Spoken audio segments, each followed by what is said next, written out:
I'd like to call the 10:30 a.m. special meeting, school board workshop with Belterre Swim and Racquet Club for Tuesday, April 4th to order. Would you please stand for a moment of silence and pledge allegiance?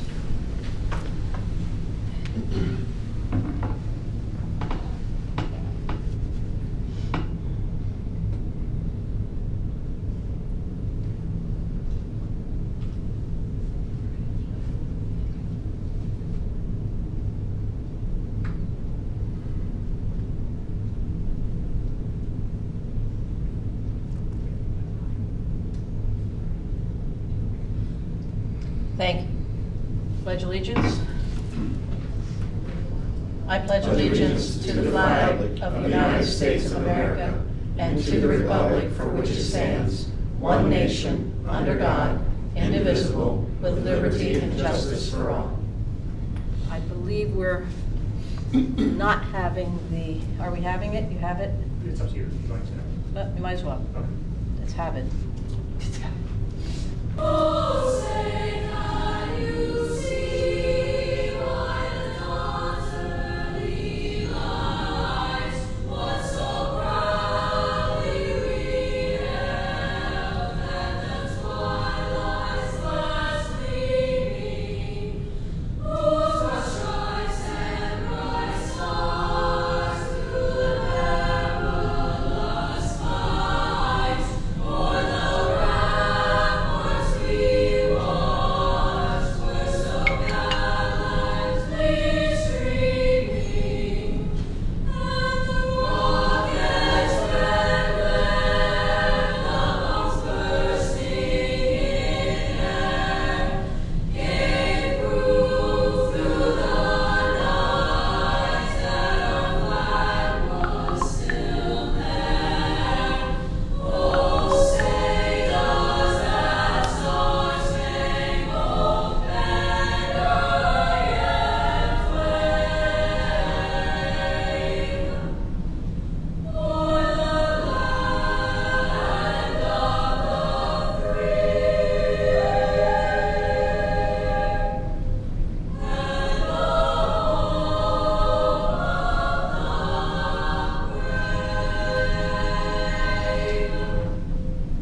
All right, please be seated. oh, say Double duty. Oh, One more time, we'll do it again. We're getting good at this, we can sing it too. Okay. Roll call at the end. Will Curry present. Christy Chong present. Sally Hunt. Colleen Conklin present. Cheryl Macero, present. Kathy Millstat. All right. We're gonna, are there any public comments? There is one public comment. It is Carrie Purdy with Belterre, regarding Belterre Swim and Racquet Club. Yes. Come on. Come on up. Good morning. Good morning. Morning.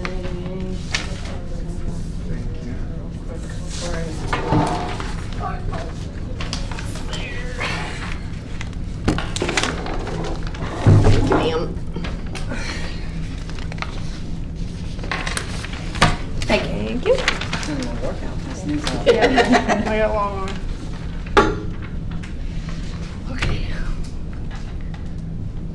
Ready? Okay.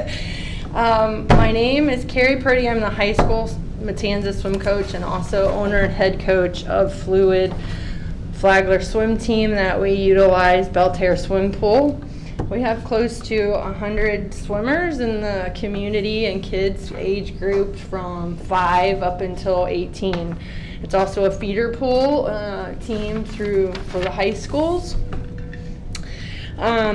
Through this program, we are both a club and a nonprofit for the love of swimming, for the safety of the children, for the honorable life and habits of effort, discipline, teamwork, and mutual respect. We've worked very hard at the last 4 years to give the children of the community the best swimming experience we can, given the facility available to them, as well as serving both high school teams. We are grateful for what we have. We make the most of what we have. We are doing a great work with the preschool K through 12 kids, as I said, and working these kids into college scholarships and going on and serving the community as lifeguards and first responders.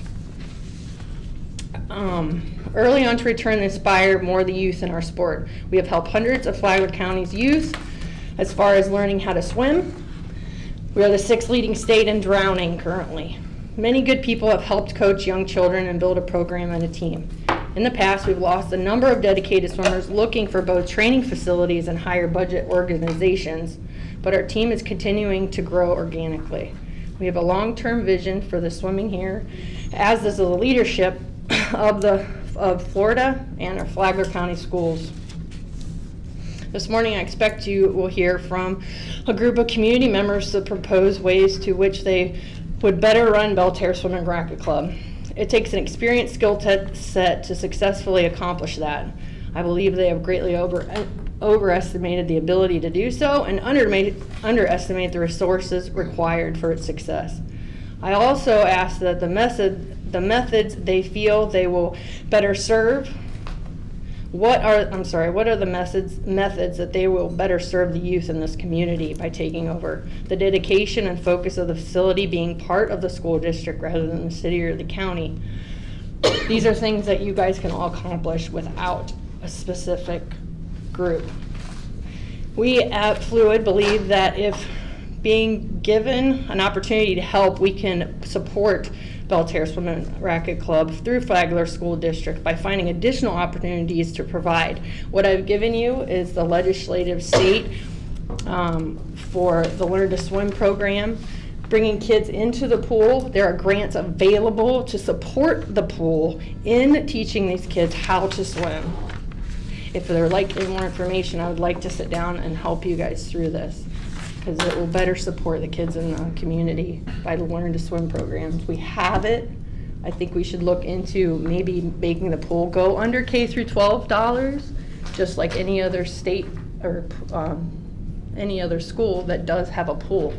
That's what they use it for, to learn. And I think the dollars might be better looked that way, possibly. Thank you. Thank you. Thank you. Thank you. Any other? That is your only public comment on the agenda for today. All right, so this is a workshop to discuss Belterre Swim and Racket Club. So at this time, I would like to invite the parties that need to be here, which would be Josh Walker, David, and Doug. Come on up.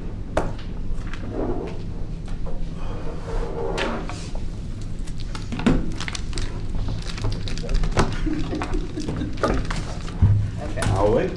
You got it. All right, so we are now under operational service information. Does it matter? You did they designate who should go first, so does it?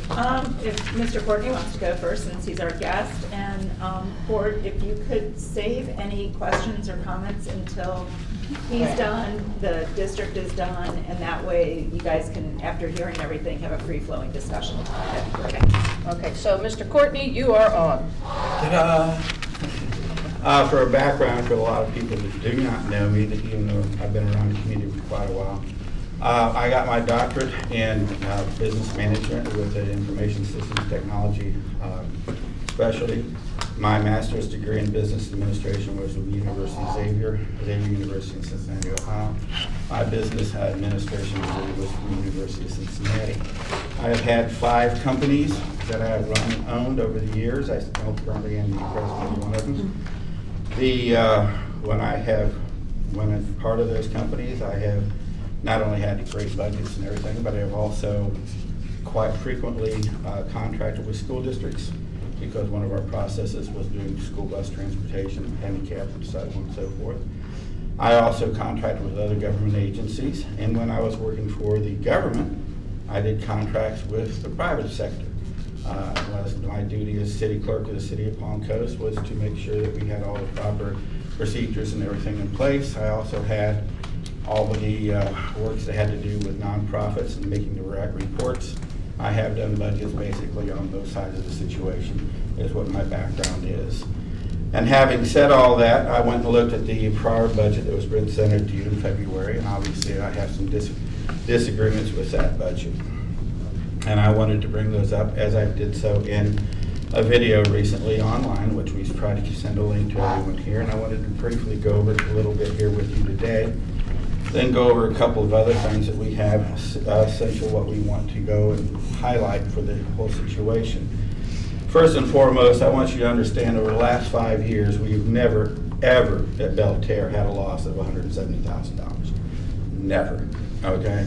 The highest loss we've had in the last 5 years by your own finance department's numbers is $94,000. That is the highest loss we ever had. Last year, the highest loss we had was $88,000. Now that loss came at the same time that for 6 months we had no monthly memberships, yearly memberships. They were eliminated in January of that year, and there were no yearly memberships for 6 months. The building that was there was eliminated, and they did not allow us to use the tennis courts for the remainder of those 6 months. Plus, during that time frame, we had no manager for 3 months.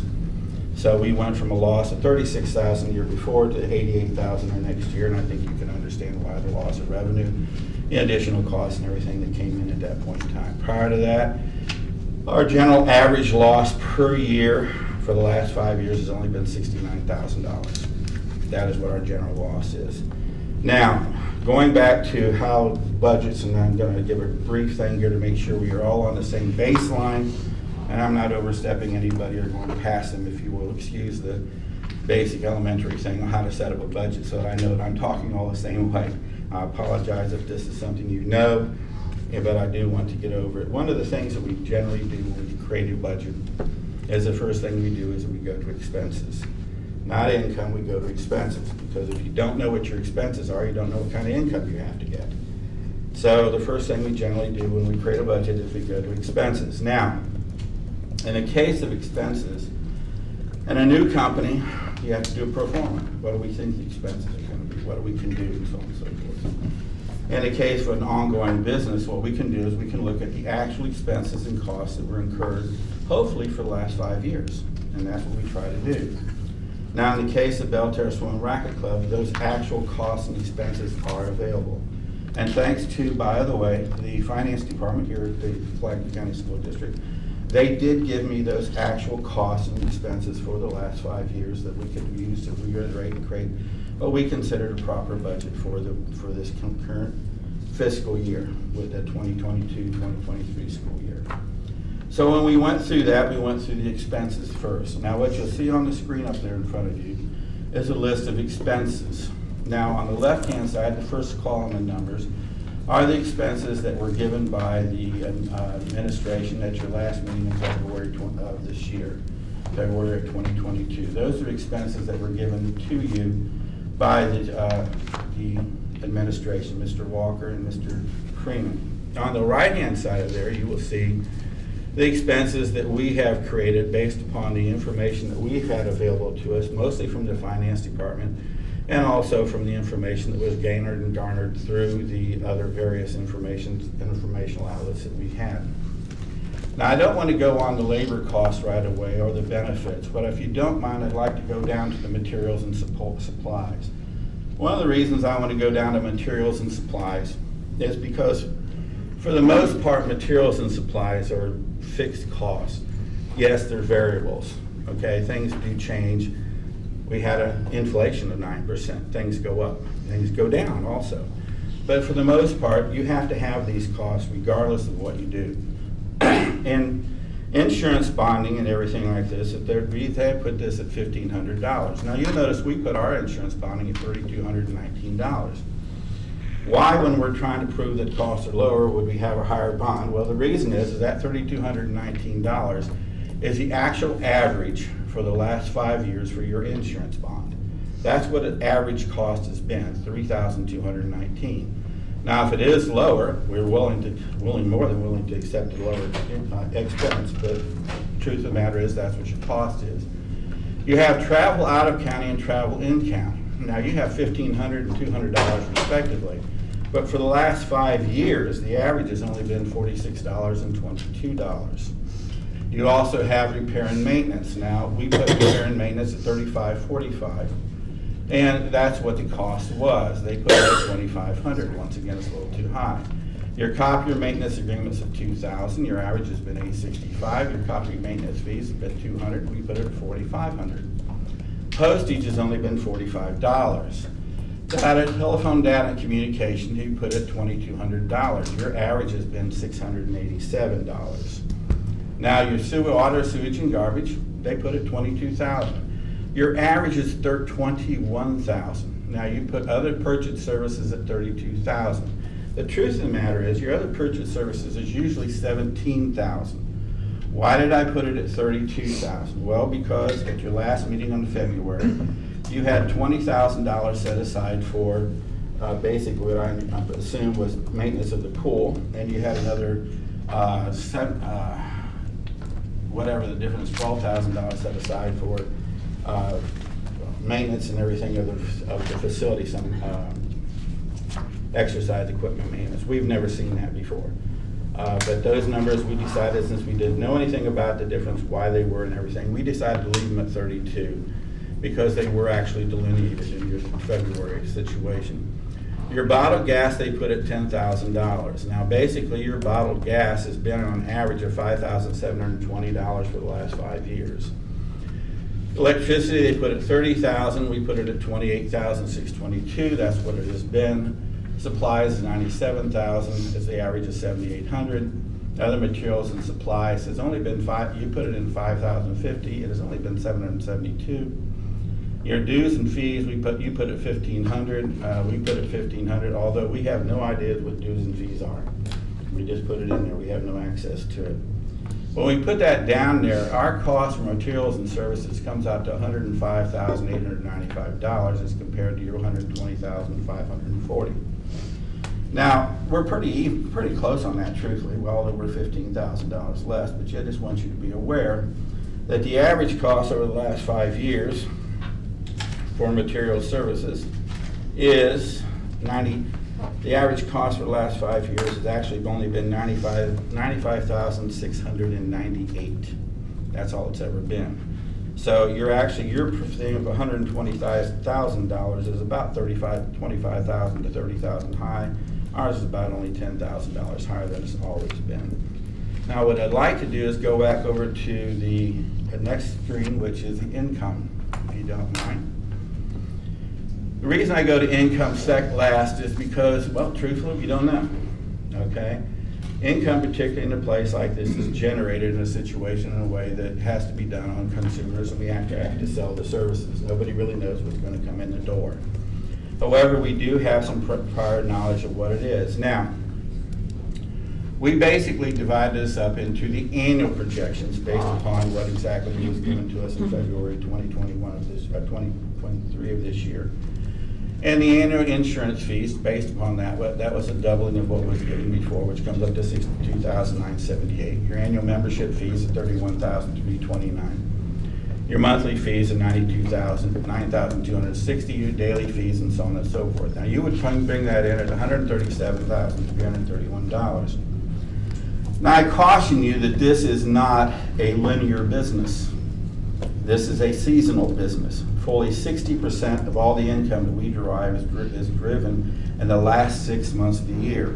60%. The numbers they gave you were based upon the prior 40%. If we go with what the continuing operational income has received, the estimations then do change. Now we may go along with the $62,978 as what it is, but the annual membership fees should be somewhere around $47,400. The monthly fee should be around $11,200. The daily fee should be around $6,160. And the internal account revenue, which we have absolutely no idea what that is, we're going to keep at $3,472. Now, we do have one thing called 3 months memberships. Prior to this year, we had special memberships. I think Dr. Conklin remembers this as well. What they were is that for the May, June, July, summer months, we sold family memberships to the tune of about $400 for a family of 4. They were called the summer memberships. They are very, very extremely popular. And they would generally generate somewhere around $20,000 a year, okay? Because what would happen? Well, you want to do something with your kids during the summer. We didn't sell them in August because, why did we sell them in August? Well, we didn't sell them in August because they were going back to school in August. So he's holding May, June, and July. The 3-month memberships this year are already, we unexpect to have somewhere around $6,000. There's already people coming into the operations right now asking for the 3-month memberships. We do believe that if they were advertised and everything, would easily generate $6,000. We also believe that we have other courses and classes. Now this thing is very important for you to understand. Prior to the current administration, not administration, but the management, for the last, and I believe you might have this up there, I believe it's on there. Is this up this one, sir?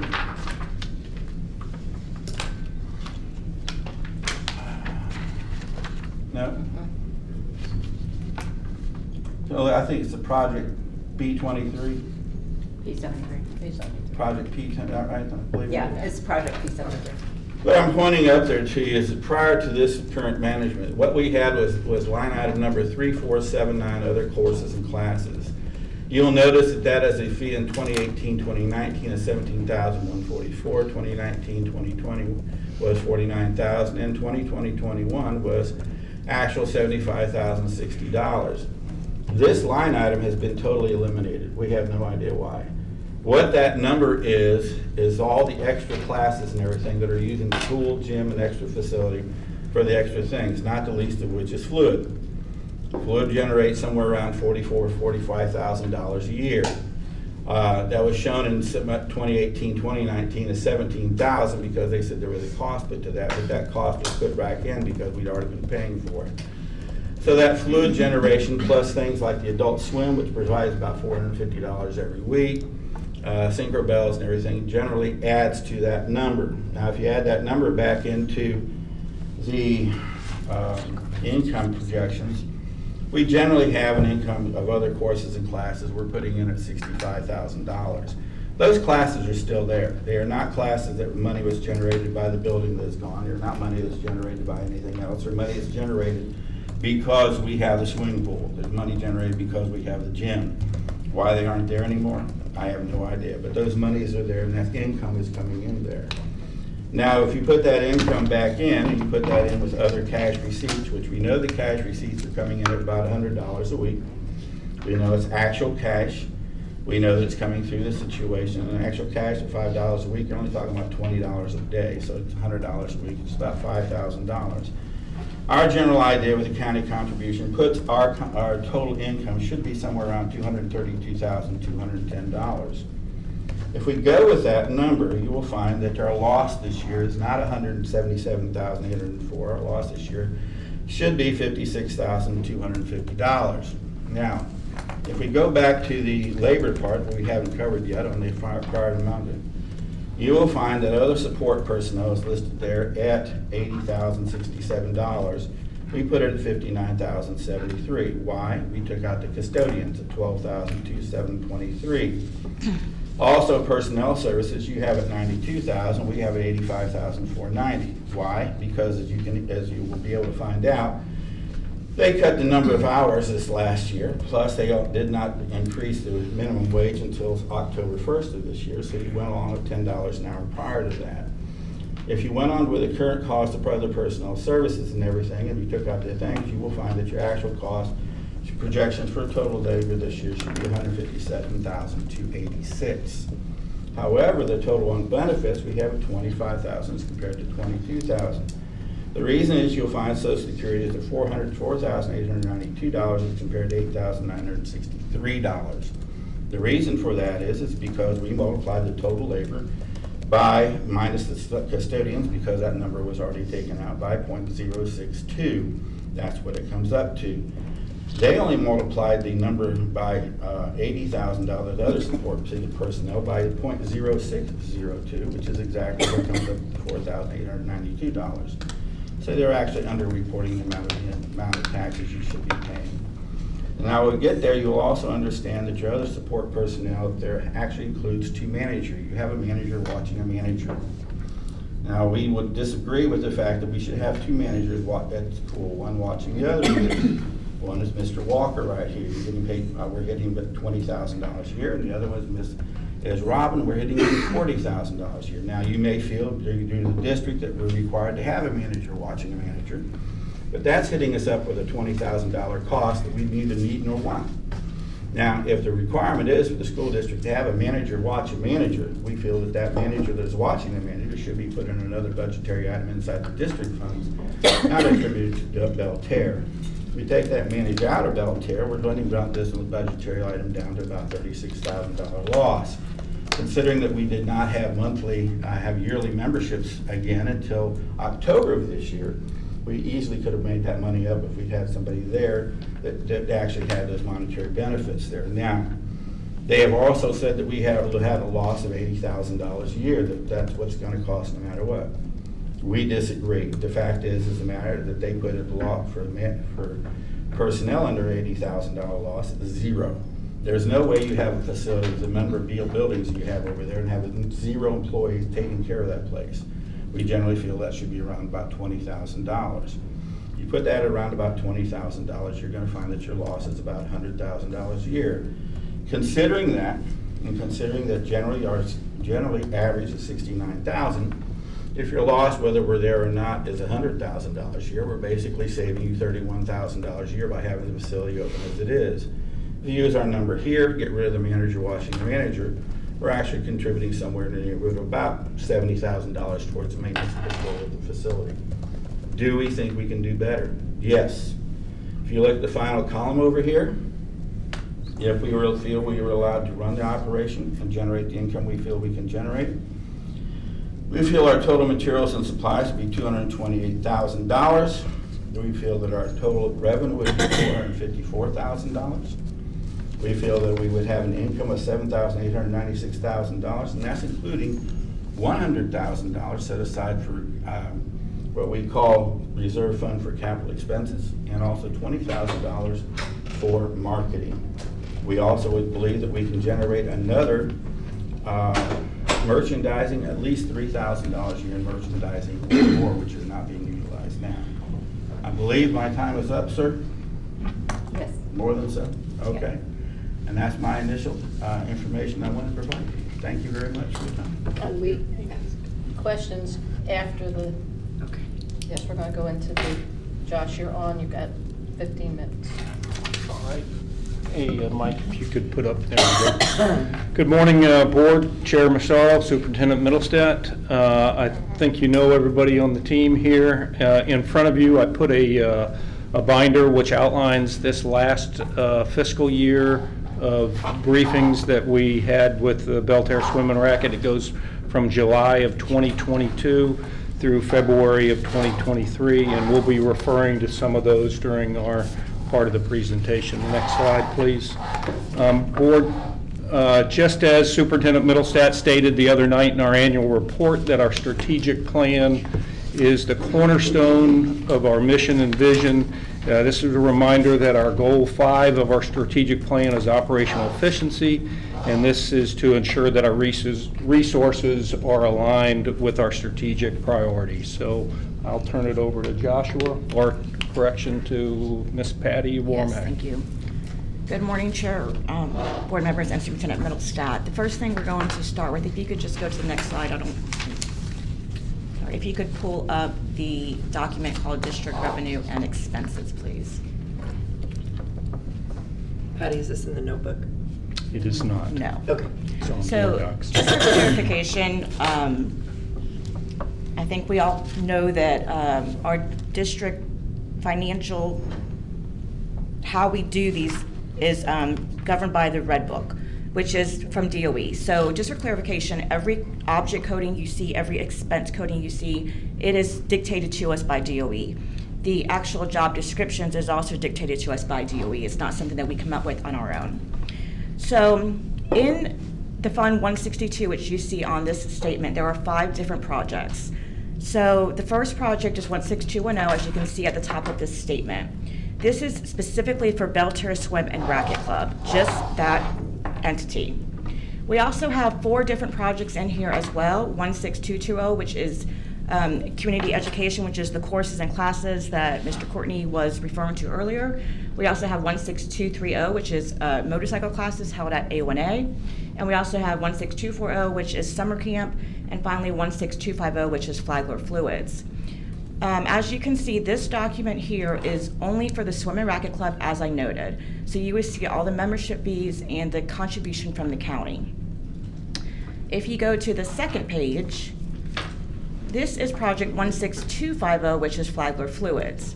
When Mr. Courtney asked for the information, he asked for Belterra Swim and Racket Club. So what he received was project 16210, which is how it's accounted for.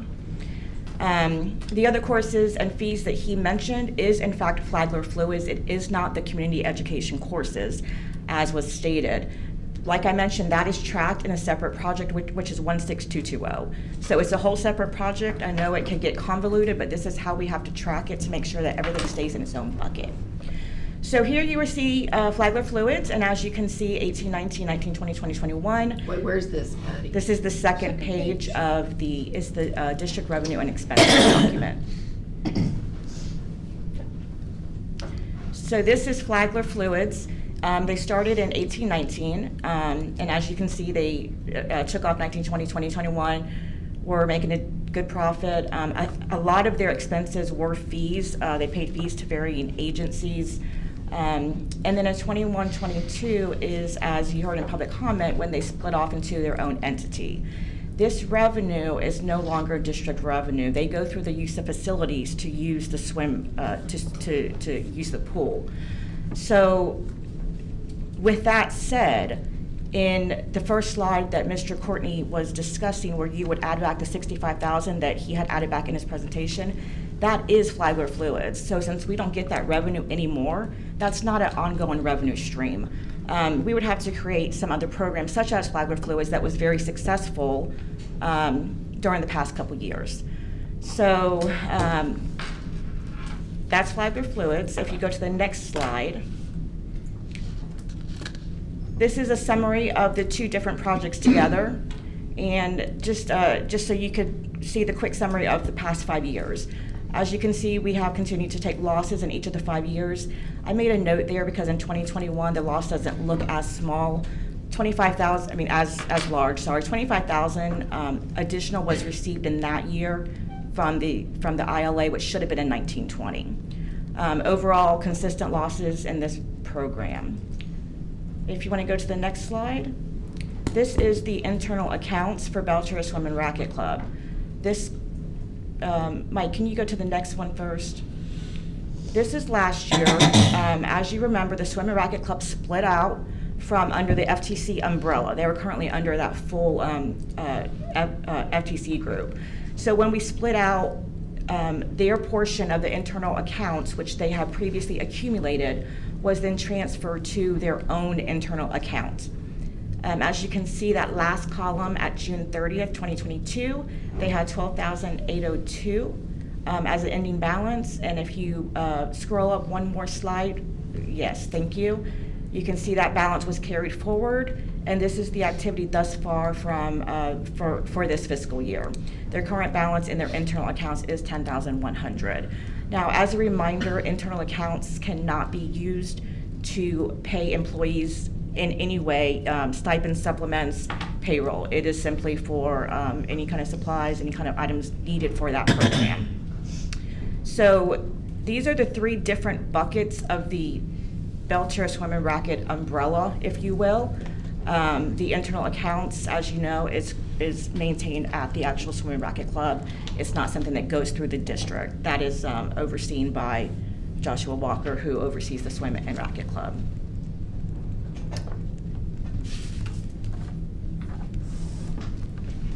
Just one or two more points here.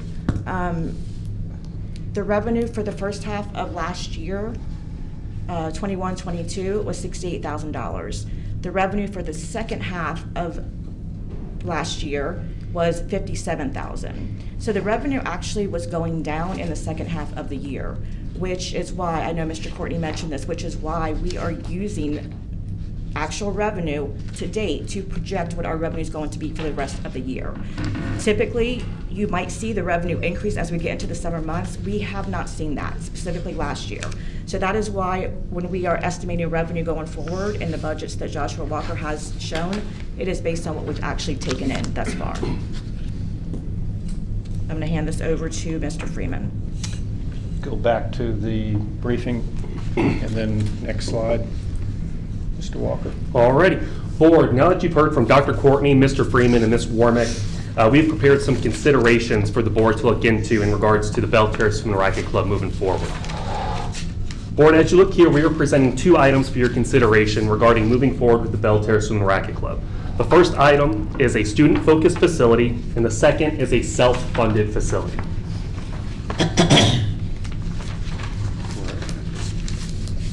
Board, as we look at the potential of operating the Belterra Swim and Racket Club as a student-focused facility, we would look to end operations as a public recreation facility while being able to maintain use of facility functions through our community partners, such as Swim Safe, Flagler Fluids, Synchro Bells, etc. Moving in this direction would allow for the potential to support additional youth programs property-wide at the board's direction. There would also be more flexibility in supporting our high school aquatics teams to fit the needs of their programs. Lastly, board, there is a potential cost savings by moving from a public recreation facility to one that is maintained for student use only. As illustrated on slide 5 of the December 20th, 2022 presentation and slide 13 of the February 22nd, 2023 presentation, we are projecting a loss ranging from $169,847 to $177,803. Where is that? It's in this. And so if you look in your binder, it What's was, the stage, Josh? all right, so we initially presented on December 20th. Yeah. So in that presentation on slide 5, Hold on. yeah, no problem. Got it. 1220, slide 5.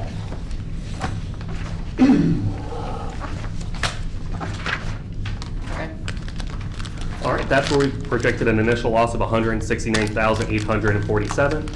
And then when we recently presented in February of 2020, or February 22nd of 2023, on slide 13 of that presentation, we're looking at $177,803. All right, what was the last one? Slow down there, brother. No problem. What So was that last? We're looking at our last presentation on February 22nd, 2, page 13. and we'll do slide 13. 222, page 13. Got it. Slide 13. Wait, April 4th? No, it's No, it's the 22nd of February, 226. Yeah. second to the last tab. 13. Yes, you got it.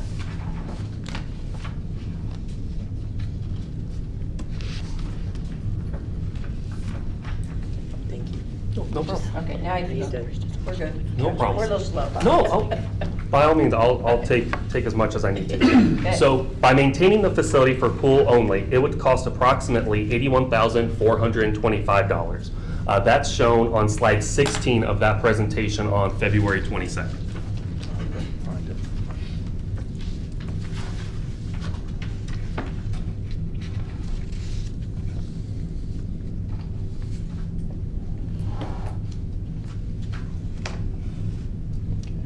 These are 22, 23 figures, right? Yes. Yes. Thank you.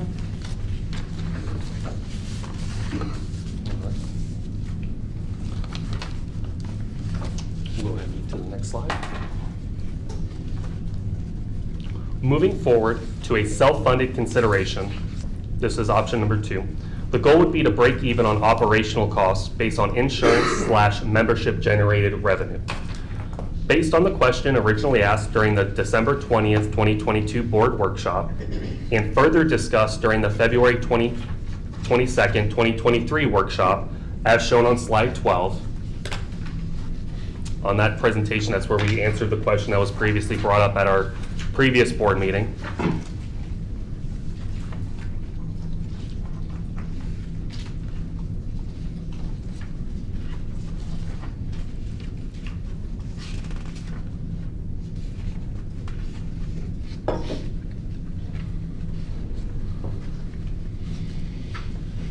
Is there a copy of these reports the public can see since they're not displayed?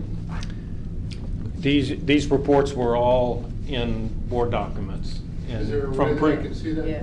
Yeah, they're- Board docs on the website. Thank you.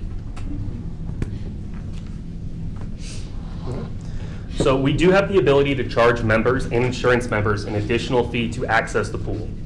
In order to move forward with this, we would need to create an updated membership structure that creates two separate types of memberships. One that is basic without pool access, and one that includes the pool in addition to the basic amenities. Even though we have recently increased our membership fees as of November of 2022, the member-generated revenue is still not sufficient in supporting current operating costs. Go to the next slide, please. And then once I go through this as well, no problem going back through and answering any questions and things of that nature. So as we move forward and we look at this slide, this describes the break-even point needed to self-fund the facility. At the top, we have our projected 12-month insurance revenue based on data obtained from the first 6 months of the fiscal year. Below that, we have the annual $25,000 contribution made by the Flagler County Board of County Commissioners. When combined, this gives us $87,978. Mind you, this does not include paid memberships. Okay. I would like to remind you that our 2022-2023 operating expense budget is $315,134.79. Where is the breakdown of that? So it's also broken down in detail on slide 8 of our February 22nd board presentation.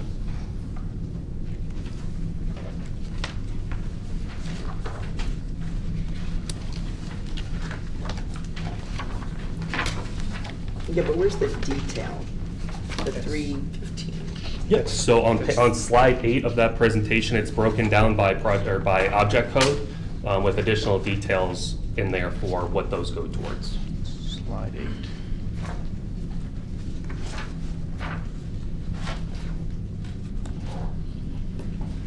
What? Okay, I'm writing my questions. All right. Overall, we are showing that at the very least, the estimated cost to keep the pool maintained for the use of students would be estimated at $81,425 annually. This means that if we take our projected insurance revenue with county contribution and the amount the district would have to absorb if it were student use only, you have a funding shortfall of $145,731 that would need to be made up by memberships to justify it breaking even as a public recreation facility. Essentially, to justify keeping the facility open to the public, you would need to hit the following numbers based on memberships. But before we dive into those numbers, I would like to bring your attention to the membership breakdown handout posted on board docs and included in your binder at the end of this presentation. Mike, we go to the other attachment, please.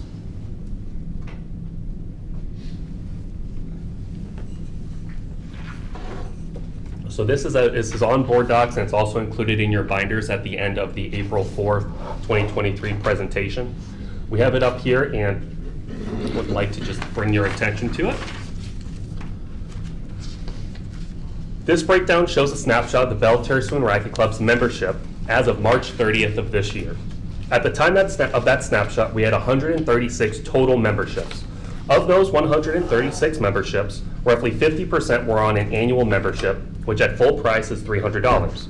Please note that we do offer 10% reduced membership options for military and employees. We can go back to the presentation, please. All right, so looking back at today's presentation, you can see we're based on 136 total memberships. We would need to generate $1,071.56 from each member to justify being a public recreation facility. Now, if you were to increase the paid memberships to 220, which was the peak of 2022, that number would be $662.42. Please note that we do sell a variety of memberships and not every member purchases an annual membership.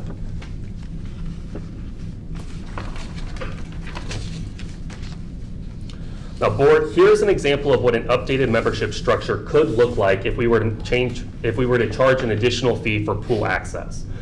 So in order to charge an additional fee, we would have to establish a basic membership, which as illustrated here would be Tier 1. That membership would include access to our tennis courts, gym, and sauna.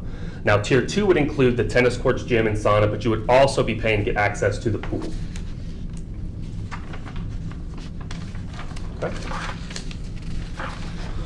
So board, as we move on to this slide, we look at potential revenue that could be generated by charging an add-on fee of $25 a month for insurance members. $25 is the current monthly fee for membership at the Palm Coast Aquatic Center run by the city. and was used as a baseline. Currently, we charge $5 as a daily use fee, so at 5 visits, we hit $25. Using swipe data from July 1, 2022 through December 31st, 2022, we have illustrated here the amount of members averaging greater than or equal to 5 visits every month to the center. We then took that amount and multiplied it by $25 and then by 12 months to show what the absolute best case scenario could be in generating additional membership through this option. The chart below shows the potential revenue that could be generated based on each insurance agreement, totaling out at a potential of $41,700.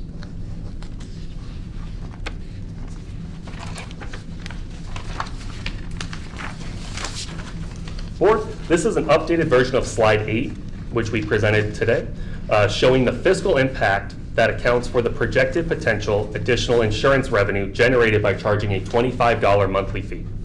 Accounting for that potential revenue, the bottom of this slide shows that to justify being open as a public recreation facility, you would need to generate $764.94 annually per 136 members, or $472.87 at 220 members, as we mentioned before. As a reminder, we are talking about total memberships and not annual memberships. Questions? Okay. So at this point, we'll open it up to any questions that you may have for us. All right, I'm sure you wrote down stuff. I'm sure we do. Who wants to start? I will. I have a question on the last slide here with the self-funded breakdown. You added in the supplement for the pool at $25 per insurance member. So then that's without memberships, right? So I assume what you're saying there is that for those that are actually subscribing outside of insurance, that's not accounted for here. So what we're showing on this specific slide, and as we previously showed on slide 8, is if that projected $25 a month for insurance members were to go through, the projected maximum we could potentially get from it, based on current trends, would be $41,700.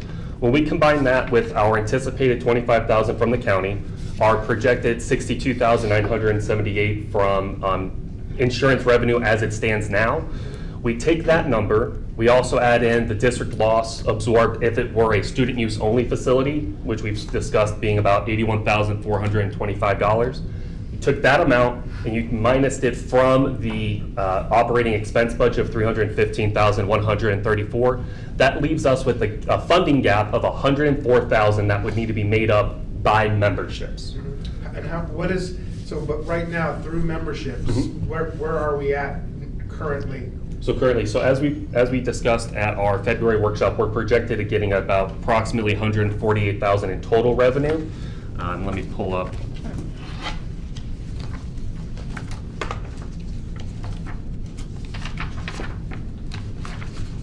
So as of July 1 through December 31st of 2022, our membership revenue was $22,030.30. Okay, but that's so that's not counted to offset at the moment the $104.31. Correct. That's not being factored into this. So that would be part of what would offset that $104. Correct. Through our regular memberships. Yep. What we were hoping to show with this is just giving you all an idea of our membership pool. What of the piece of the pie that we need to operate this facility, what chunk of it needs to be taken care of by that membership pool, Right. and for that to actually fulfill the pie, what we would need to generate per each individual. Gotcha. Because ultimately, if we just had no membership, we're spending $81,000 anyways, no matter what. As presented, yes. Okay. That way we maintain a pool. Can I ask a question? Yes. Two things about this. That's assuming the operating expense budget is $350 instead of $285. We are basing our numbers based on our operating expense Yeah, budget. so the 285 is usually predicted by the 5-year averages. Also, that's also based upon keeping a static or no actions to try to generate new memberships, correct? We are basing it off of our 2022-2023 operating expense budget, which when we went through the process of crafting our budget for this year, realizing that this was going to be the first year we were split off from the umbrella of FTC, we had a major focus on our last year's expenses because with uncertain times over these past 5 years through COVID and inflation, we wanted to base our numbers as close to what we've been spending in the past fiscal year. But generally, we generalize when we do active, membership recruitment around 300 to 340 members per year, as we've shown before in 2014.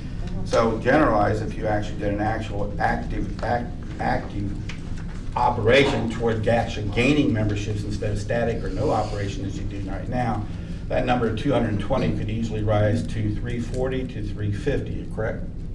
I'm not going to speak on that portion of it. No, sir. We looked at a range basically from 136 is what we have currently to what our peak was, which was 220. I mean. Well, the thing is that we actually know from actual operations by the Belle Terre Swimming Advisory Committee that we sold 338 memberships in 3 months in 2013, 2014. Selling memberships, if you actually go out and sell memberships, it's not exactly hard to do. They have absolutely no marketing budget, no operation, no facility, make no thing set aside to actually do any marketing to sell any memberships. Now, this is one of the problems we have, though. They want to use numbers and everything as if they're static, as if they're students that have to come in. This is a facility that has to sell operations. This facility actually has to sell services. And what we have to do is when you're setting up a budget or something like that, you have to set it up on what we can produce. The truth of the matter is we already know through our efforts and everything is what we produced between 2013 and 2014. In 3 months, we created 340 annual memberships. Also, what you also don't understand is they want to point about the fact that our membership revenue went down at the beginning of last calendar year. They don't tell you is that at that point in time, in January of that year, they totally eliminated annual memberships. For those 6 months, we had no annual memberships. They also eliminated tennis facility revenue that was coming in. They also eliminated other revenues coming in. So when they sit there and tell you that this is the number, this is not the number. This is the number they're relying on based upon the fact that they expect these memberships to stay here and do this without them doing anything whatsoever to try to gain them or keep them.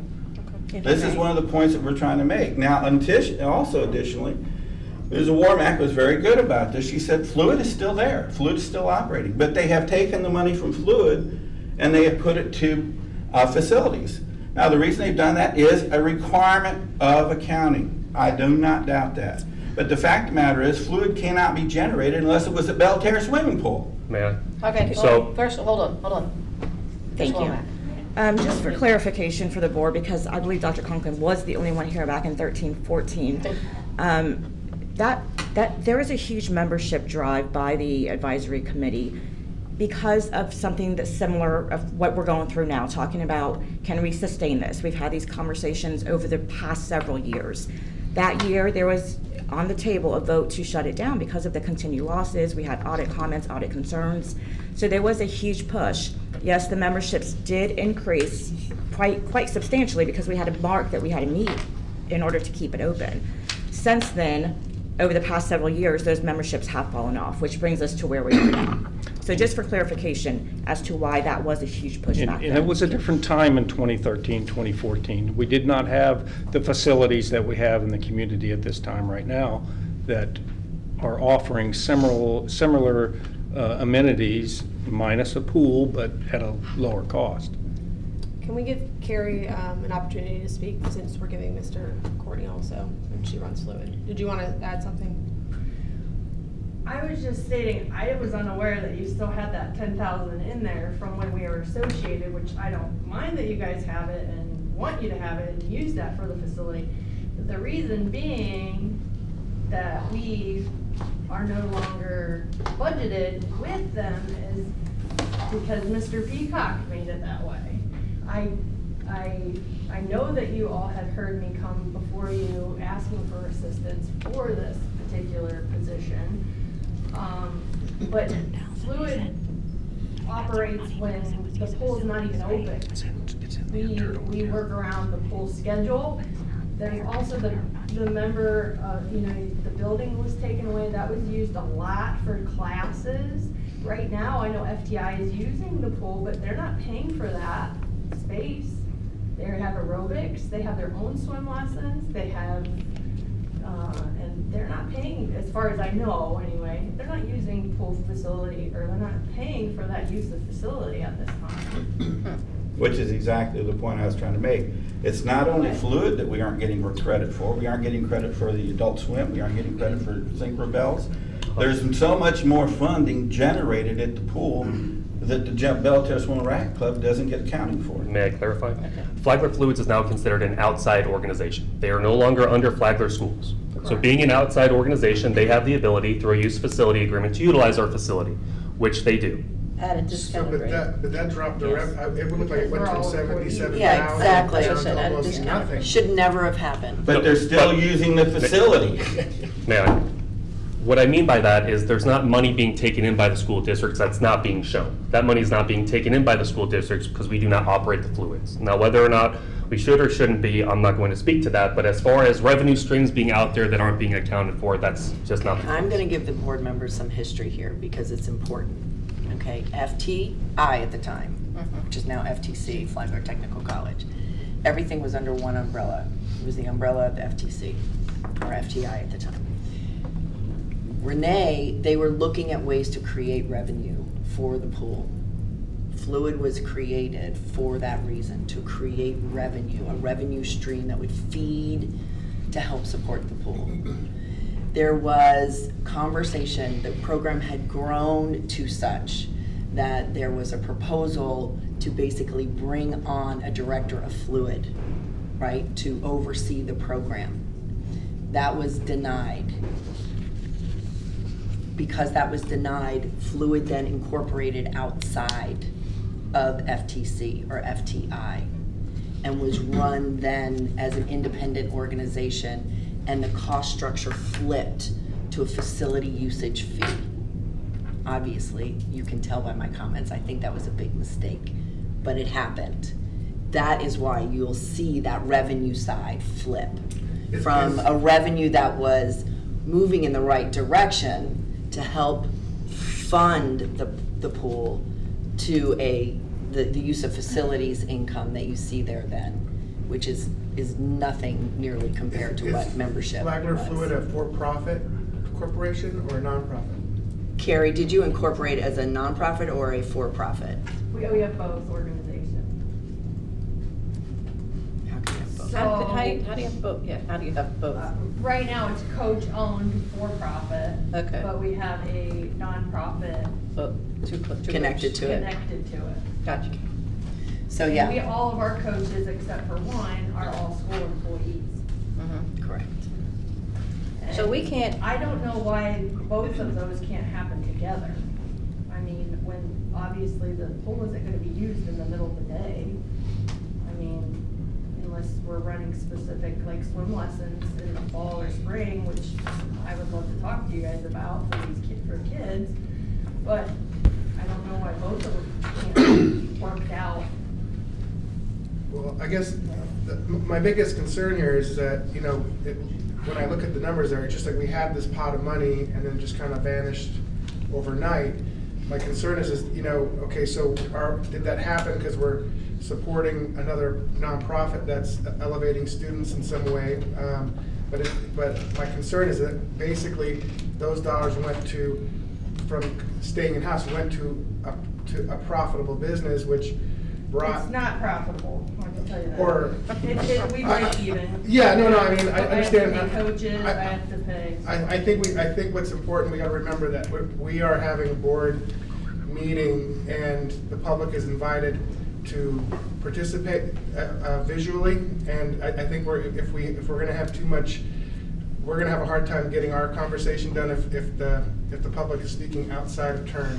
Well, the answer to your question is we had an employee make a judgment call that caused an issue for the split to occur. Okay. And it is what it is, and now we're dealing with it. Okay. So it's unfortunate, this is the but it is ramifications of what it that is. choice. I've got questions. All right. Go ahead. Which one is the better funded program? The self-funded or the keeping it within? So what we're looking at is a few different options. So if we were to be student only, to maintain the cost of just the pool based on current costs, we're looking at $81,425. That would be to make sure that we have a pool that's maintained year-round, that our swim teams can use, you know, Flagler Fluids can rent out, Synchro can continue to rent out. That's the general cost to maintain that pool and that portion of the facility. Can I stop for just a second? But that's with 0 employees, I saw, correct? Correct. So how's that How's that happening? So for instance, with your swim teams, your coaches are then supervising them and are responsible for their well-being while on site.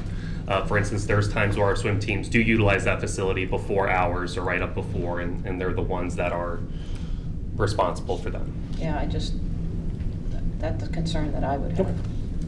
You know, there's absolutely no cost in there for labor.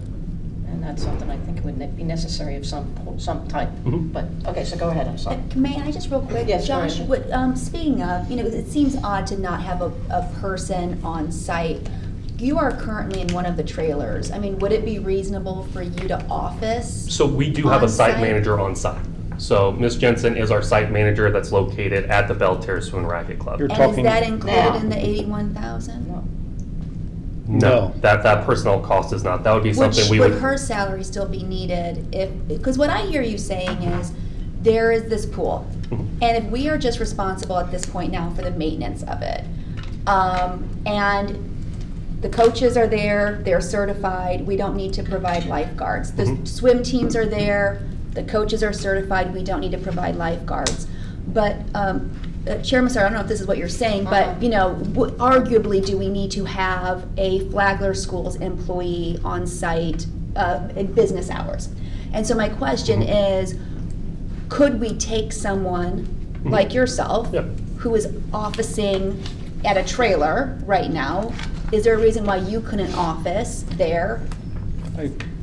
Do we need to have that additional payroll? Joshua is the community Correct. services, so he looks after the Carver Center, looks after the youth center as well, so he's not always in one place all the Absolutely, time. and I fully And- understand that. I'm just wondering, because there really wouldn't Yeah. be, from what I'm understanding, there really wouldn't be a need to really even have somebody there for the operational portion of the Belle Terre Swim and Racket Club. It would, maybe just for lack of better words, peace of mind, or just knowing that we have someone who's going in there. If Joshua sees that there is, someone has vandalized a building, we at least have someone from Flagler County Schools Yeah. who is just we would have that going flexible. there. We would have our maintenance people go there almost daily to check okay. on maintenance. We also would treat it as a use of facilities, just like our facilities are used all throughout the week. On the weekends, we don't have people Sure. sitting at every facility. We issue out keys, and that's what, Sure, like similar a to. baseball field. Right. Just like coaches use the baseball field, they don't It'd have be, other it's a people. facility. Exactly. So would we need to have that, would we need to have a site manager then, if we went to this kind of only providing a pool model? I don't think that we would have to have a permanently stationed person. I mean, we could put Joshua out there, where he would be in and out, but we do have maintenance people, and when people use the facilities, we would have a custodian come out and clean. It doesn't make sense to pay somebody just to sit there. I agree. Right. Do we have to provide lifeguard when somebody rents it out for the pool? So it all depends. So for instance, if someone's doing a pool party after hours, they are also paying for a lifeguard to be on duty. Okay, so it's just the cost is billed out to the. Correct. who's using it. Okay. Yep. Christy, do you have questions? I know you do. Just going back to this, the $25 pool add-on, just from knowing our 65 and older community, I don't think it's realistic when people have medications and cost of living. I just don't see that revenue being a reality. Is that a month or a year? So it would be broken down on a month-to-month basis. We could offer it as an annual. That's something at the board direction that we could provide. But as far as this chart's concerned, we took the amount of members that we have that utilize the facility about 5 or more times a month, multiplied that by the $25 times 12 to see what we could maximum capture from them. But I mean, it all depends on the client trends and if there is an appetite for it. That was something that had come up at a prior board workshop that we wanted to do our background work on, at least provide it as information. Okay, anything else? Sally? Anything? If we're going down the row, Mr. Freeman really already spoke to what was going to be my question. It's my understanding, so there's two target audiences. There's two groups here. It's my understanding. It would be the school it'd be our students, and it would be community members. So my question was going to be, confirming my understanding of things, that we've established that the Frida Zamba pool, which to my knowledge is the only other pool in all of Palm Coast available to the public, correct? Flagler County. In Flagler County. Flagler County. So we've already established that both of our swim teams cannot utilize Frida Zamba pool Correct. to be able to have swim teams. So I feel like we've already established that until the city of Palm Coast or Flagler County in general, until maybe they provide an aquatic center or do more by way of aquatic facilities in Palm Coast or in the county, we've got the Belterra Swim and Racket pool that we need for at least one of our swim teams. So I feel like we've established that. So that takes care of that group. The second group, the community, they can, correct me if I'm wrong, they can in fact today use the Frida Zamba pool, similar or exactly the same as they would be today using. And so I guess that would be my question, whether it's the gym facilities, whether it's tennis, whether it's the pool, is there anything that if we went to the model of keeping everything going forward in-house for students to accomplish our mission and vision, is there anything that the community today doesn't provide that community members would be missing out on? Frida Zamba does not have a gym. Right, I think it's. So I understand, There are it other wouldn't be all in one, it's not the Walmart situation, Or the one-stop sauna, they shop. don't have Is there a sauna, is there a public use sauna No. in the community? Here's an issue too to consider. Yeah. Silver Sneakers insurance money Yeah. requires that there be a pool and a gym. Oh, I thought it was just gym. Go. It's just the gym. All right, without the pool, Correct. because I It's heard that it just the was a gym. pool too. Silver Sneakers is just the gym. We have local gyms that offer Oh, yeah. Silver Sneakers, and they're Okay. only. That was the conversation. Yes, because I remember that conversation. Yeah, and it was had more to like be that it's not being Side paid by side, for. okay, Yeah. then that's fine. Yeah. How about other insurance providers? It's all tied into a basic membership. When you look at the agreements, it's what does the Racket Club offer as a basic membership? As of right now, our basic membership is including everything. So Okay. that's what we have to offer. However, you at least minimum have to offer a gym workout facility. Okay. I know Superintendent Middlestad is a part of more of these kind of interlocal conversations. It looks like BOCC is providing $25,000 a year. In the spirit of community partnership, if the sauna is missing, could we talk with our community partners of adding a sauna facility to the Frida Zamba pool? Is there space for that? Yeah, I'm just looking for, in the spirit of not wanting anybody to lose amenities currently available to them today, Joshua, that would be something. Like if that's the piece, I understand I can't, pump iron and then go, take a dip in the pool. But I could drive to Frida Zamba pool, have a pool day. I could go to Planet Fitness, I'm guessing, and with my Silver Sneakers plan, probably for free, go and use those facilities. So Mr. Freeman, is there anything that I'm missing in terms of amenities available to the public? Well, the tennis courts. and, Well, you're right, the yeah. tennis courts, And the the city gym does and have- the sauna are Are there offered. tennis, I know we have There a are- beautiful Tennis facility. We do have a Is tennis that- facility. Tennis ball, pickleball there, yeah. Is it available to the public or just for tournaments? Tennis ball, tennis courts, pickleball, shuffle courts, walking path, sauna, pool, gym, classes, all that. Yeah, stuff. and I understand it's kind of this one-stop shop facility. I mean, I fully get that. I'm just trying to figure out if I want to play Also, pickleball. by the way, Frida Zamba is not insured to continue. The Well- city's actually seriously considering backing away. Then to me, that's a meeting with Mayor Alphen. To me, Yeah. that's a meeting with the city council, We right? had So, that meeting with him. As a resident My of point Palm- is, all I'm Yeah. trying to say as a point is, don't rely on Frida Zamba for anything. And I also I will speak as one of 5 board members for Flagler Schools. I don't also want to enable the city council of Palm Coast, and I'm a resident of Palm Coast. I don't want to, off the backs of our students and off the backs of our working parents, I don't want to enable our city council members to continue to not provide services that our city needs, right? Well, they need much more than just one aqua center, they need like 5 aqua centers. I don't disagree We with agree the amenities 100% on needed that, in yeah. this, in Palm Coast especially, so, thank you. All right, Dr. Conklin. So just a couple of things. I'm still trying to figure out why it couldn't serve both students and community members. I don't understand what the issue is as to why we can't do that. If you could do it for one group, why you couldn't do it for another. So that's one question.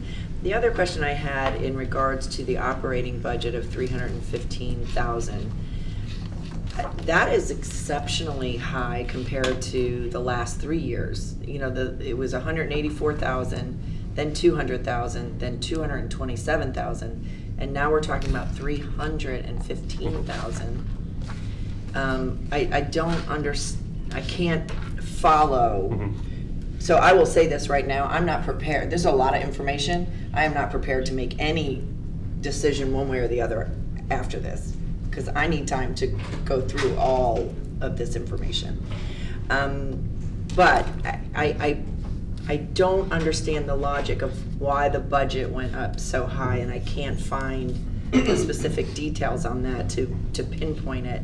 The other is, I can't follow or understand the revenue in regards to, I understand the membership fee piece, but and I obviously I understand the $25,000 from the county, I get that part. But I don't understand where the other revenue is. Where is the revenue for the use of facilities? Where's the revenue from the Swim Safe, Flagler Fluids, from the Synchro Bells? Where's all of that revenue? I'm not seeing that. And then what I really don't understand, which is why I'm not board members, I don't know how everybody else feels, but I'm not prepared, because I really would like to spend some time going through everything that was presented today. But even when we look at the projected revenue, we're, wrong presentation. Your projected revenue, I'm not understanding either, because we're only showing $137,000 for projected revenue, but our revenue for the last several years has been $151,000, $172,000, $137,000. So I don't, and that's without the additional revenue sources above membership. So I don't know where those other dollars are. Yep.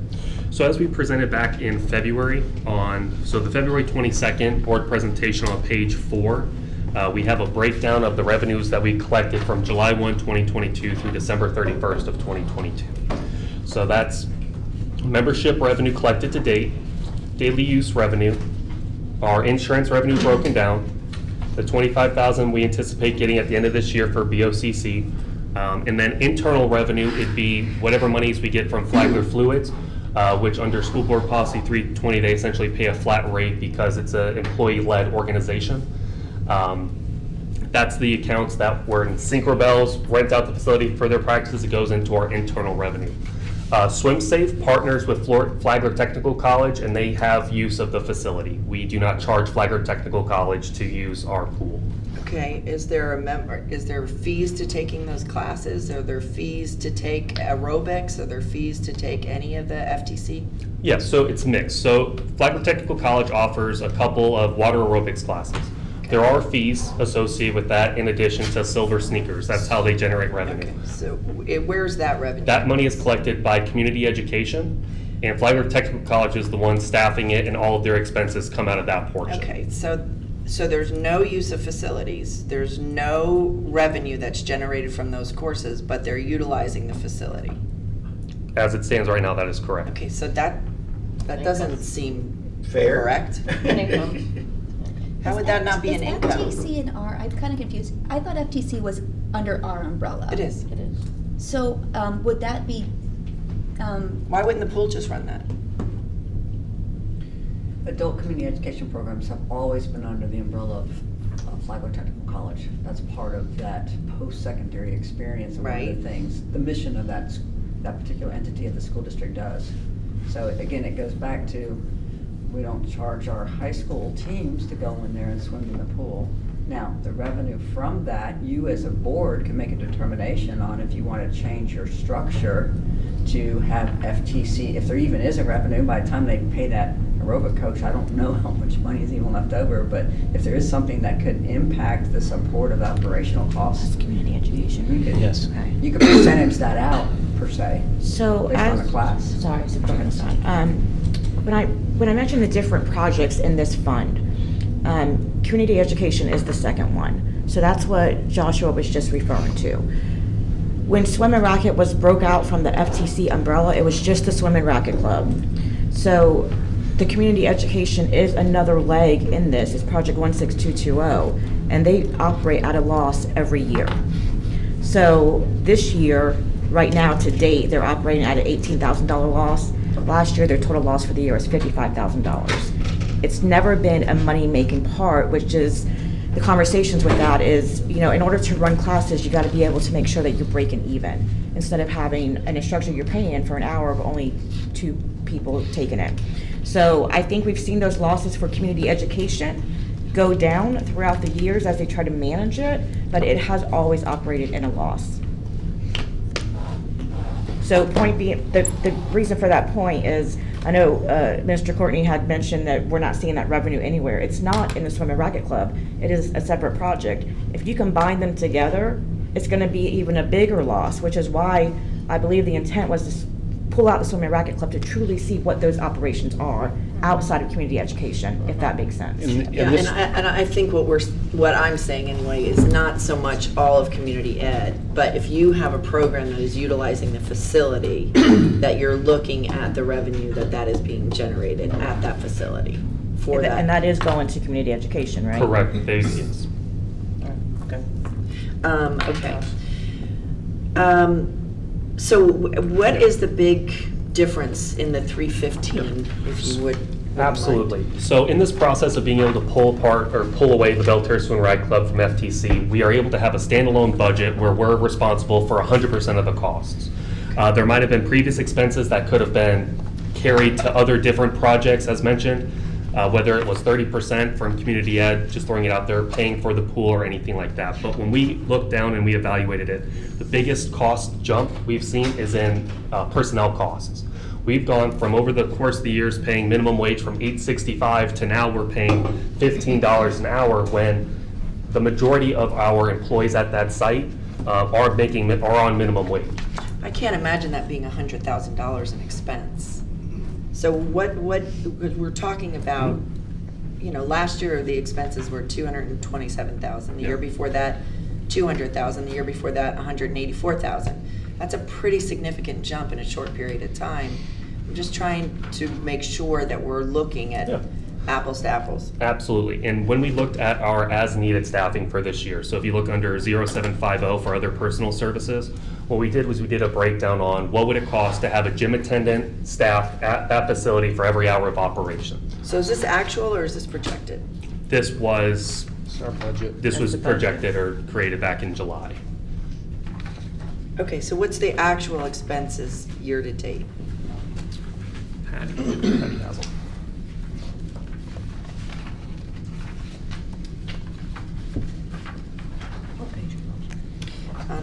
Page 8 from the 222. Yeah.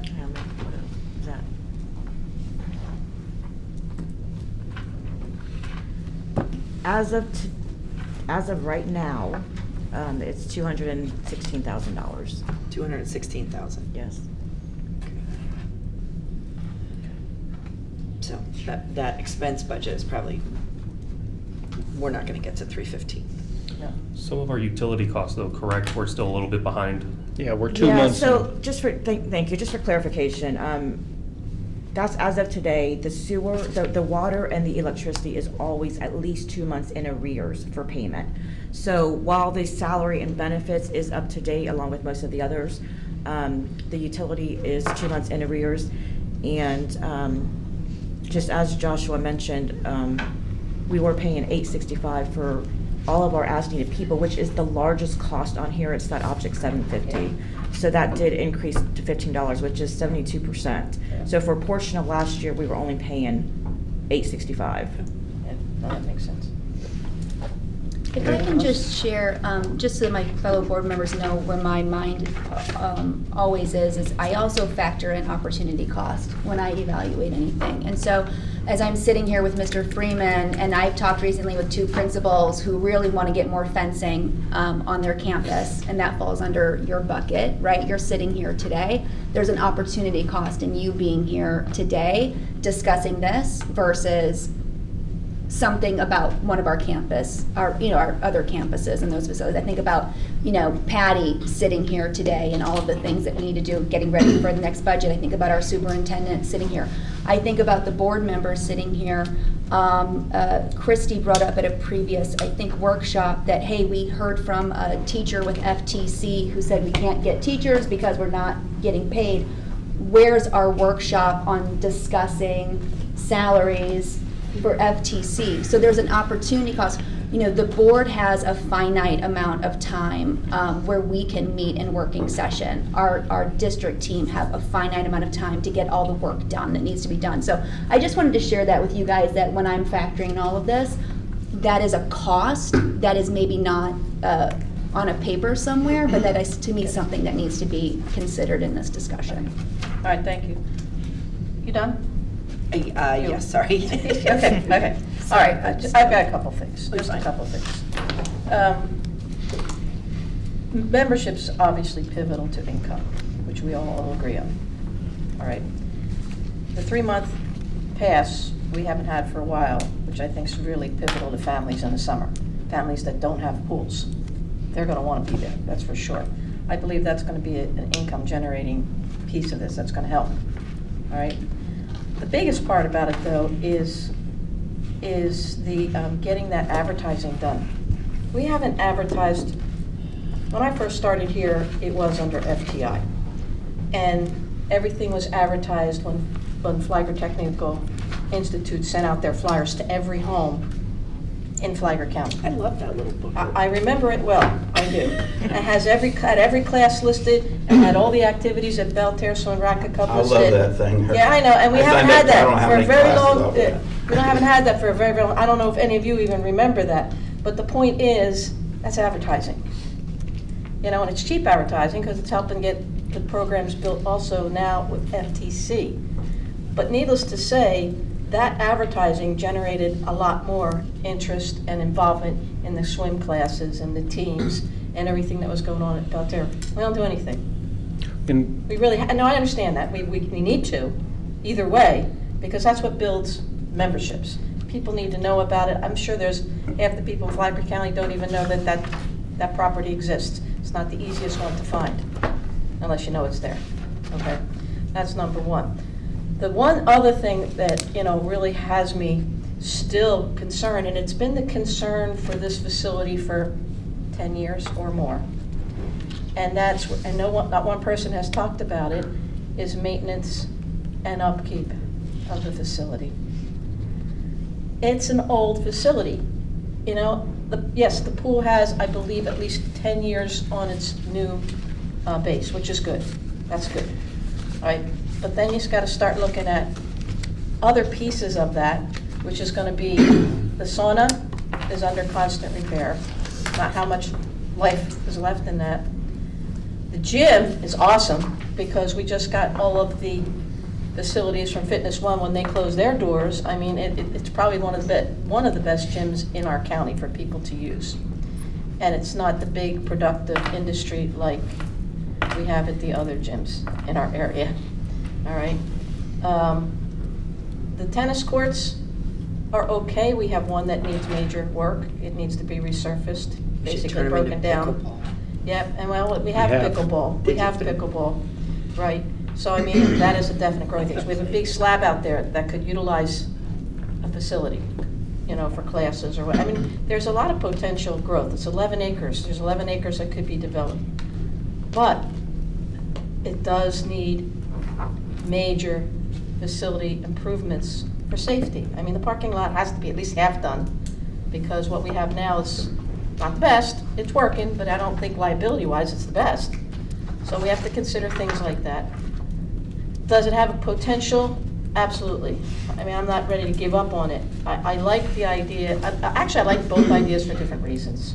They're both good ideas, but for different reasons. Yeah, I definitely know we need the pool. Sally's absolutely correct. We have already pretty much decided that we have to have it. We need it for one of our swim teams. You know, is there a way to combine, as was said earlier, both programs where you have education in there until 3 o'clock, or, you know, and at 3 o'clock it becomes community? I don't know. I don't know if this is even legally possible, how that would be set up or designed. I'm not sure these are the only two options. They're good options. Everybody has done a fair share of work trying to figure this all out. I thank Mr. Courtney and his team for diving in deep.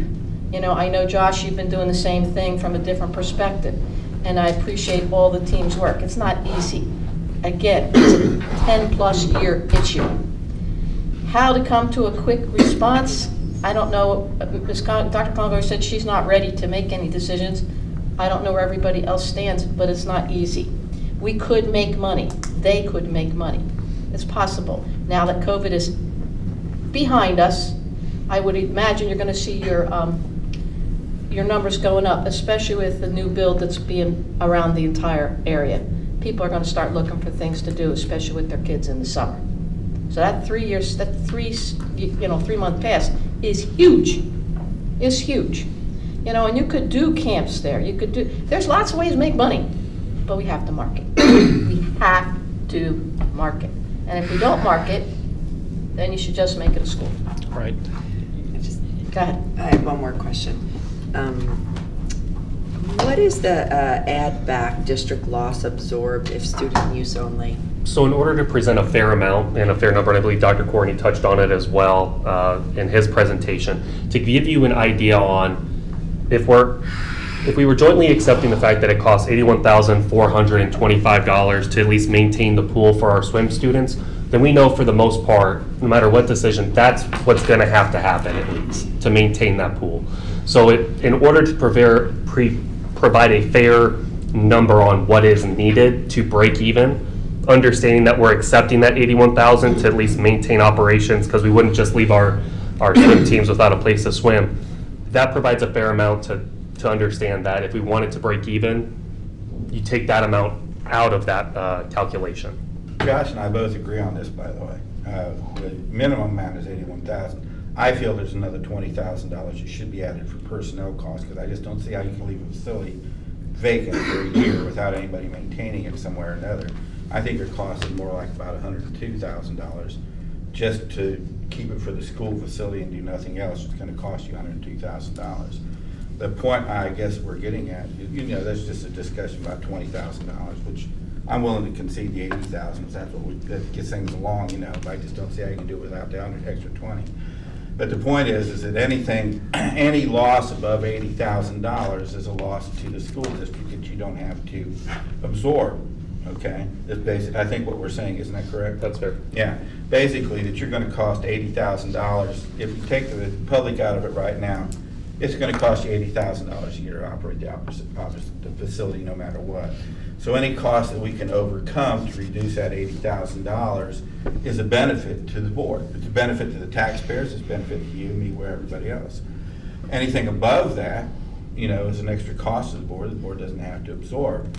Our issue here between me and Josh is one of the things that Dr. Conklin brought up just a minute ago was that I really don't think that we're going to come even close to the $315,000 in operational costs this year. I just don't think we're getting close to it. I think it's going to be more like about $250,000. I believe that one of the situations we have here is that Ms. Warmick is correct. You have revenue that was used to be put onto Belterre that we were getting on a regular basis. It's no longer being given that. It's being given to another facility by a decision. Whether that decision helps or adds to the losses or anything, we don't know because we haven't been able to look directly into that to make those decisions. But we are at the same point on one issue. We agree that there's a cost to maintain the facility even if the public isn't there. So the cost comes up as what is our actual cost? What can we do to offset that? Our position is that your cost is going to be somewhere around about $250,000, $260,000 maybe okay, at the most. You're gonna have a generation, if you generate the funds that we expect you to generate, is you're gonna have a loss close to about $80,000, whether the public's there or not. Okay, you only had $88,000 last year loss. So my point is that why should we disrupt the community when you can operate it basically the same and have the opportunity to generate more? As Ms. Massaro said, we don't do any marketing there. The numbers that they have right now are based upon just what comes in the door. You don't even have point of sale over there. If somebody comes in and wants to buy a membership at 6 a.m., they can't buy one. They have to wait till the facility opens up at 8:30, 7:30, whatever, and go over and find the one person that can sell them a membership. Whether they can go over there or not at that time or not. You have no point of sale. You have no marketing going on whatsoever. You rely only on passive word of mouth to get anybody over there. And as we said before, we just did 3 months back. I grant you it was back in 2013, 2014. But we just did 3 months worth of marketing and gained 300 members. Now, we were actually basically, the Belter Advisory Committee, everything was sort of shoved aside for the next rest of the years and asked not to do anything. We were actually told not to do anything by one of the administrators at one time. Not this group, okay? Not this group. They actually have invited us in a couple more times. But we were actually told just go away, okay? And don't do any marketing anymore. We don't want any of that. So yeah, if you don't do marketing and consistent marketing, your numbers drop. But we dropped from 340 members in 2014, we dropped down to 200 members only two years ago. So my point here is that I agree with Ms. Massaro, is that we have to do, if we're going to stay there, even if we're going to stay there at the facility, to make it, maintain it, cover costs and everything, you're going to have to do some marketing one way or another if you're going to do something in there. This is the reason why, and I'm going to go on to another thing. There is a third option that we brought up before. It's an ILA. Okay? We do have the ability to form a third option, which is an ILA, which is an interlocal agreement between our group, the school board, the city, and the county. Now, we have broached this with the city before, and the city said, and the actual ILA was actually brought up, not by us, it was brought up by the mayor of the city, and he's still very much interested in it. He doesn't know he can't get the funding for it this year, but that doesn't mean they're not interested for it for the next fiscal year. And we're dealing with the same situation with the county commissioners. This year, taxes have been set, but next year possibilities really exist for that. Particularly the city, as you talked about, we need more than just one new facility in there. One new aqua center and everything like that. Community definitely needs it. We need 5. I think you agree with me on that. We have a population of over 100,000 people just in the city of Palm Coast. One facility is going to take care of 100,000 people. So what we're saying here is that we think that, first of all, any marketing, any consistent, regular marketing, your membership can easily grow to 300 members, which generates $90,000 a year in revenue. That's just annual. I'm sorry. If we were to take the direction of we're going to advertise and stuff, I'm just suggesting social media is cheap. It is. Okay, you're right. I mean, we all used it. I think not everybody knows about this pool, really. You're right. You're absolutely right. You can go to Planet Fitness today, and it's packed every single time. Yeah, you're absolutely right. That it's getting frustrating. Okay, Dave, go ahead. And you know, Chair Massaro, I mean, you bring up some great points with the advertisement. We were waiting to find out what the board's decision was. We knew that we had P73. We didn't want to market when we were looking at that option. And then when we came back to the board, you see all the briefings that we talked to over the summer. We weren't sure where we were going to go, but we added the fees. We did the fee schedule change. We added the annual memberships. One of the things that you mentioned is the maintenance, is the capital cost. That's on our briefing that we did on the 22nd, slide number 9. I mean, we have capital costs that are not taken into account that the school board still has to incur. So we do need to keep that in mind as well. Which we agree with, Dave. I mean, the thing is that, Mr. Freeman, is that under the ILA, we set over $100,000 aside every year for capital costs so that we can be self-sustaining under the ILA. All right, let Dr. Conca go. Just a question, because the new board members weren't here at the time. Whatever happened to the P73 plan? Did I get the 73 right, or did I screw it up? No, 73. Okay. Because that kind of was a neat vision for what the property could be, and that was kind of a mixed use, utilizing student programming, maintaining the gym and the pool for also community use, but we were really maximizing the use of that property. So where Basically came down to cost. Okay. To the cost of manufacturing custom-made portables for that facility. We had Step Up, which was either 5 or 6. They were custom-made that we would have to purchase. We couldn't lease them. And then the other for Flagler and Trails program, it just came down to money. Ms. Massaro? Yes. Just a question. I heard you might have more information about this.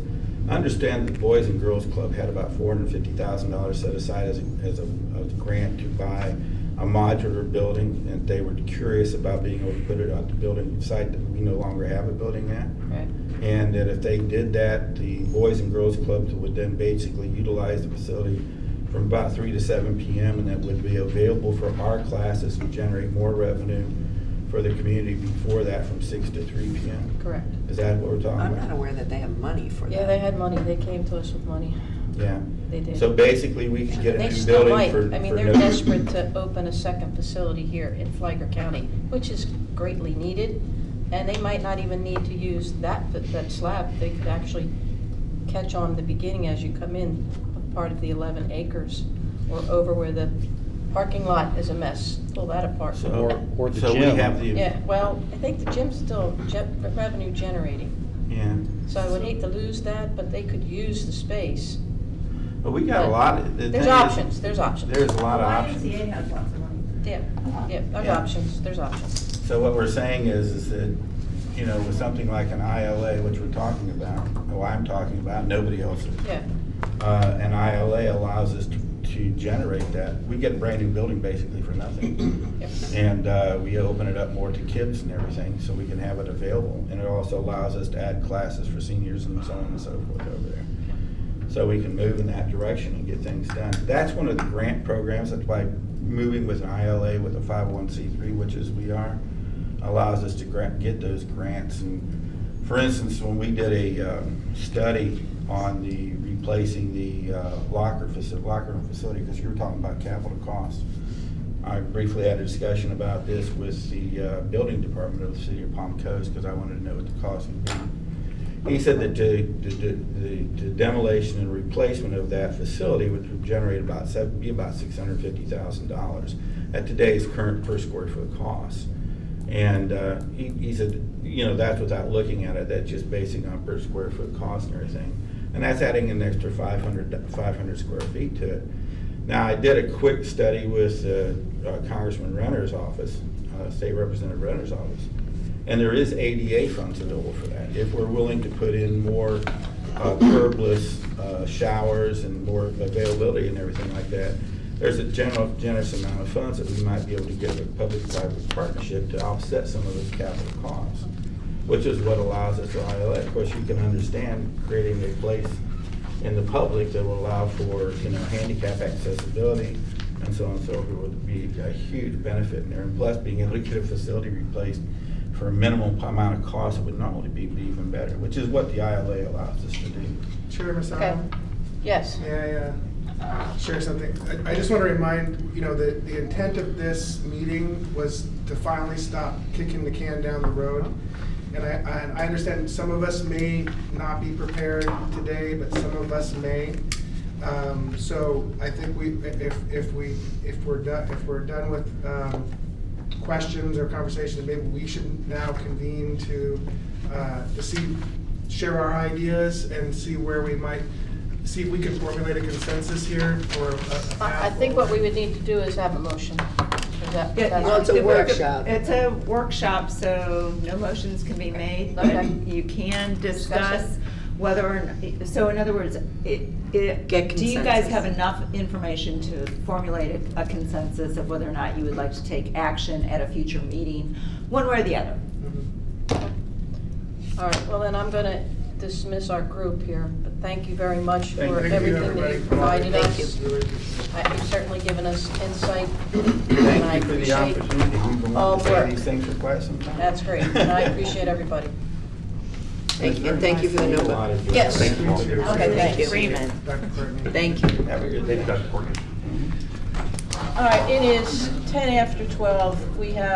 I would like to wrap this up no later than 12:30 since we have a 1:30, which gives us time for lunch, Okay. which I think might be very important today. Yes, it would be. So let's just start with conversations. Yeah, I have some Go ahead. thoughts to throw out there, and I've given this a lot of thought, and what was shared today was also very helpful, so I'm grateful for that.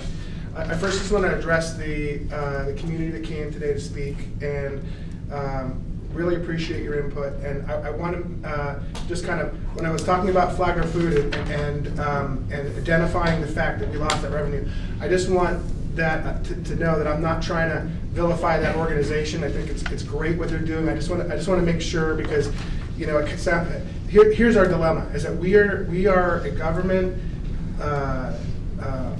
school, but yet we have a private enterprise that we're trying to run, right? So when I have to look at this now from two perspectives, right? And I look at a sheet and I say, wow, you know, we were getting 77 and now we're not, you know, we're getting a lot less.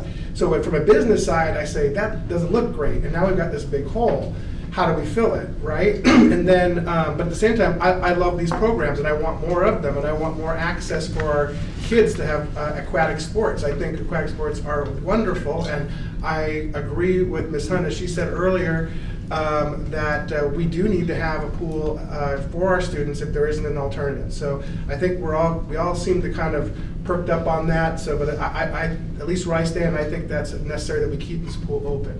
And Dr. Courtney, I had a nice chat with him, and I came a little early, and he was here, so we chatted. And he expressed how much he loves this club and the community of about 800 that go there, right? But at the end of the day, we have a community of over 13,000 students that we have to put first. And in my mind, that's always going to be who's going to come first in my decision making. This property was a blessing to this community when it was donated, because back then there just weren't services available like there are today, and it filled a need for the community. But now the business community has come in, and we have an abundance of gyms in the community. We may not have an abundance of swimming pools, right? So I understand that's the draw to this, but the idea that we're going to continue to grow a business and attract customers in a facility that is outdated needs, it sounds like coming up at the low estimates of around $500,000 in capital improvements just to get it acceptable. When we're competing with gyms that were built brand new, latest technology, I just don't think we have a very marketable product outside of the pool itself. And then the location of this is not a very ideal location to market a business. It's in a residential neighborhood. It's not convenient. It's not off of a main area. I mean, it's just not a great place to market a business to. So my suggestion is that we shift this to a student-focused facility, right? We end the membership program as we know it now. We then will we'll bring our costs to operate the pool at about $81,000, right? Now the gym is, from what I could see here, is about another $75,000 cost to operate, right? I really think that we should do away with the gym because since we're no longer a membership facility, we don't necessarily need that gym to attract customers. That would knock off another $74,000 in cost. That equipment could potentially be sent out to enhance our high schools, because some of it is still pretty good equipment, right? Or we could keep a smaller scaled down version in that building if we felt there was a need there. But then we would look at focusing on promoting aquatic programs there for our students and growing that, and then maybe offsetting that revenue through renting them out as a venue. Like for example, like Flagler Fluids is a program. They're renting it. We have the Sinkerbells. Have that, and I would argue those that are really passionate about the club, right, about the Belterra Membership Club, why couldn't they just form a community group just like Flagler Fluids and lease it as a facility at certain times a month? Then they could still have access to the pool on their schedule, and we wouldn't have to provide all of the huge resources that we're required to have, like management and insurance and lifeguards and all this to keep it a club. But still, they would just form their own group and rent it from us when they want to use it. And that could be something that if they, an idea would be, like, we would have an ongoing standing reservation, right, for them, based on their need. But I think it's time. This is, I cannot see investing more money into this property as it is to make it to where it would be a truly marketable product, right? And I think ultimately, even if we did that, we're kind of wasting our dollars because we're going to eventually. This pool's not even really adequate for a full aquatic program. I mean, we should be looking at maybe this is a placeholder for our students until we can actually build. Maybe if the high school's where we're going in the next 3 years, we add an aquatic center there, whether that's for us or through an interlocal at that time, because I cannot honestly see the other municipalities going into an ILA to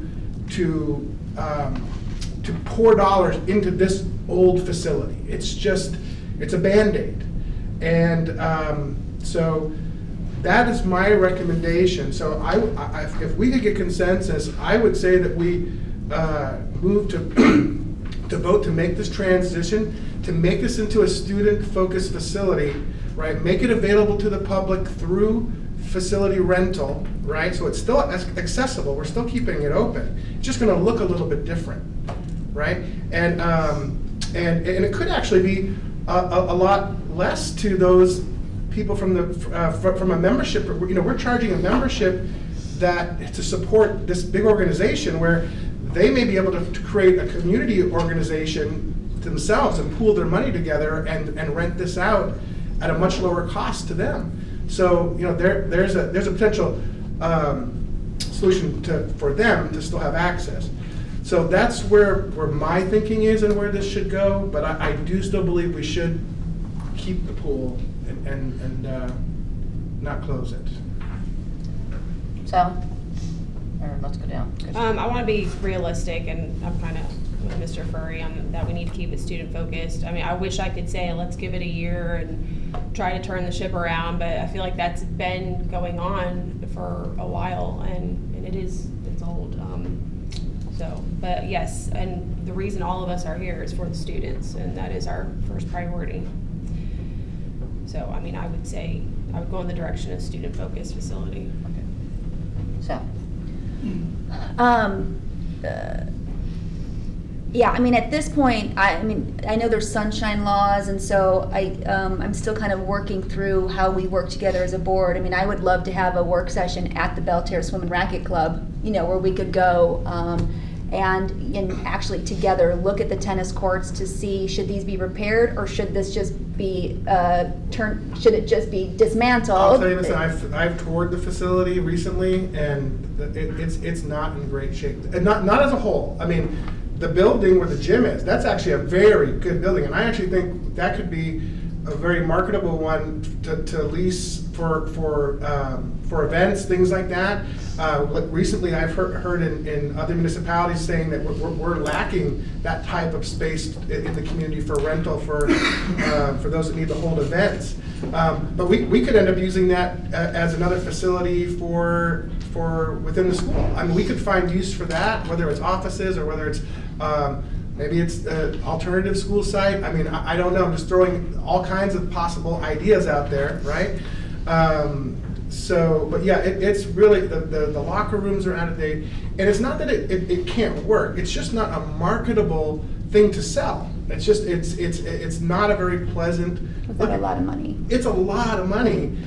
to be put into it. You know, your idea of taking that really great exercise equipment, you mentioned the schools. I don't know if Carver Center could also benefit from some of that equipment going if they have space there. So I think I'm always kind of in that hybrid lane of, I think, Mr. Furry, that's kind of where you're at, is how do we stay student focused but still see where we can find opportunities to serve the larger community if those if those opportunities are there.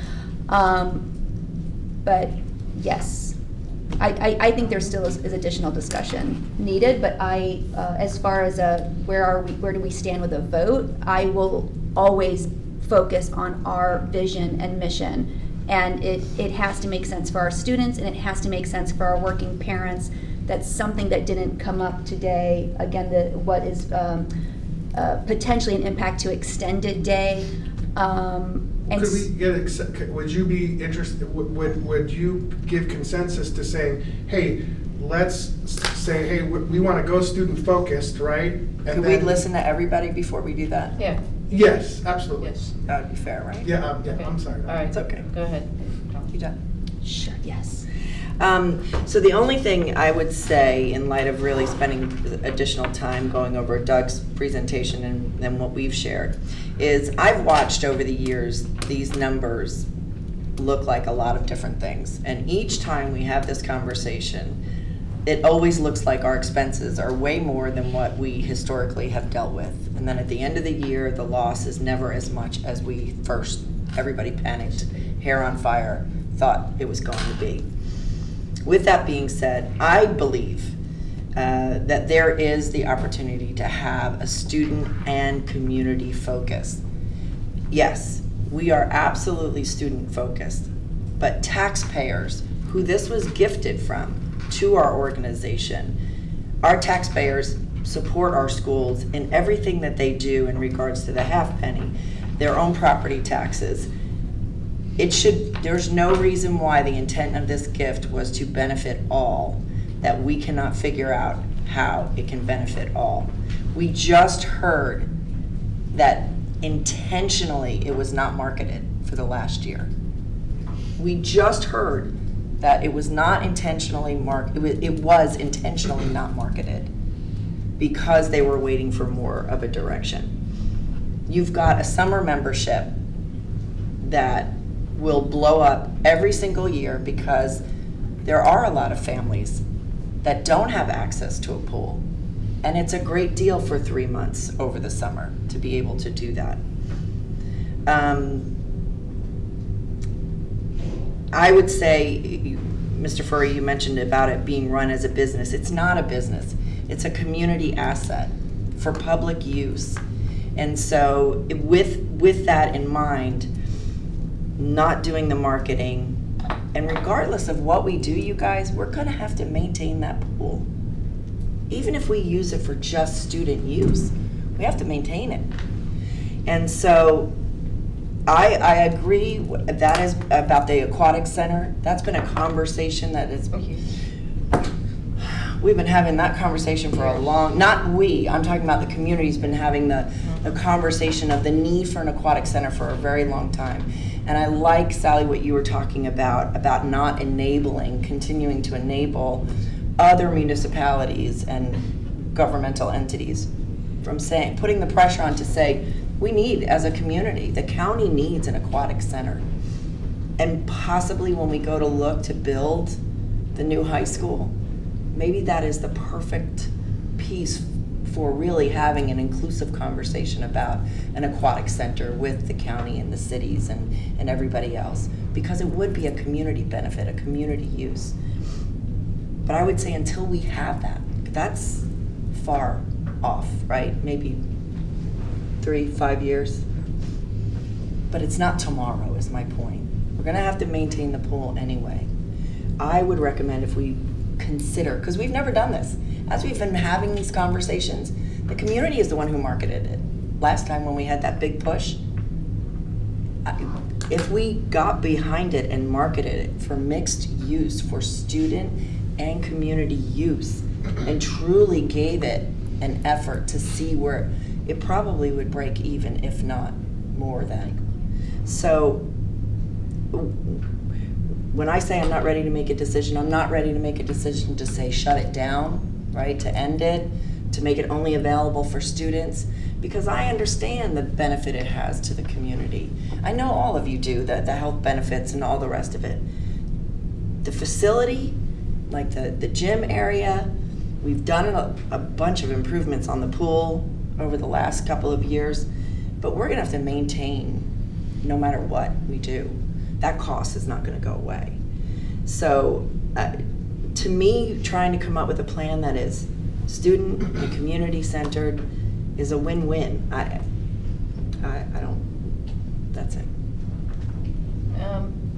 Do you remember, Christy, the agreement when we got this gifted to us?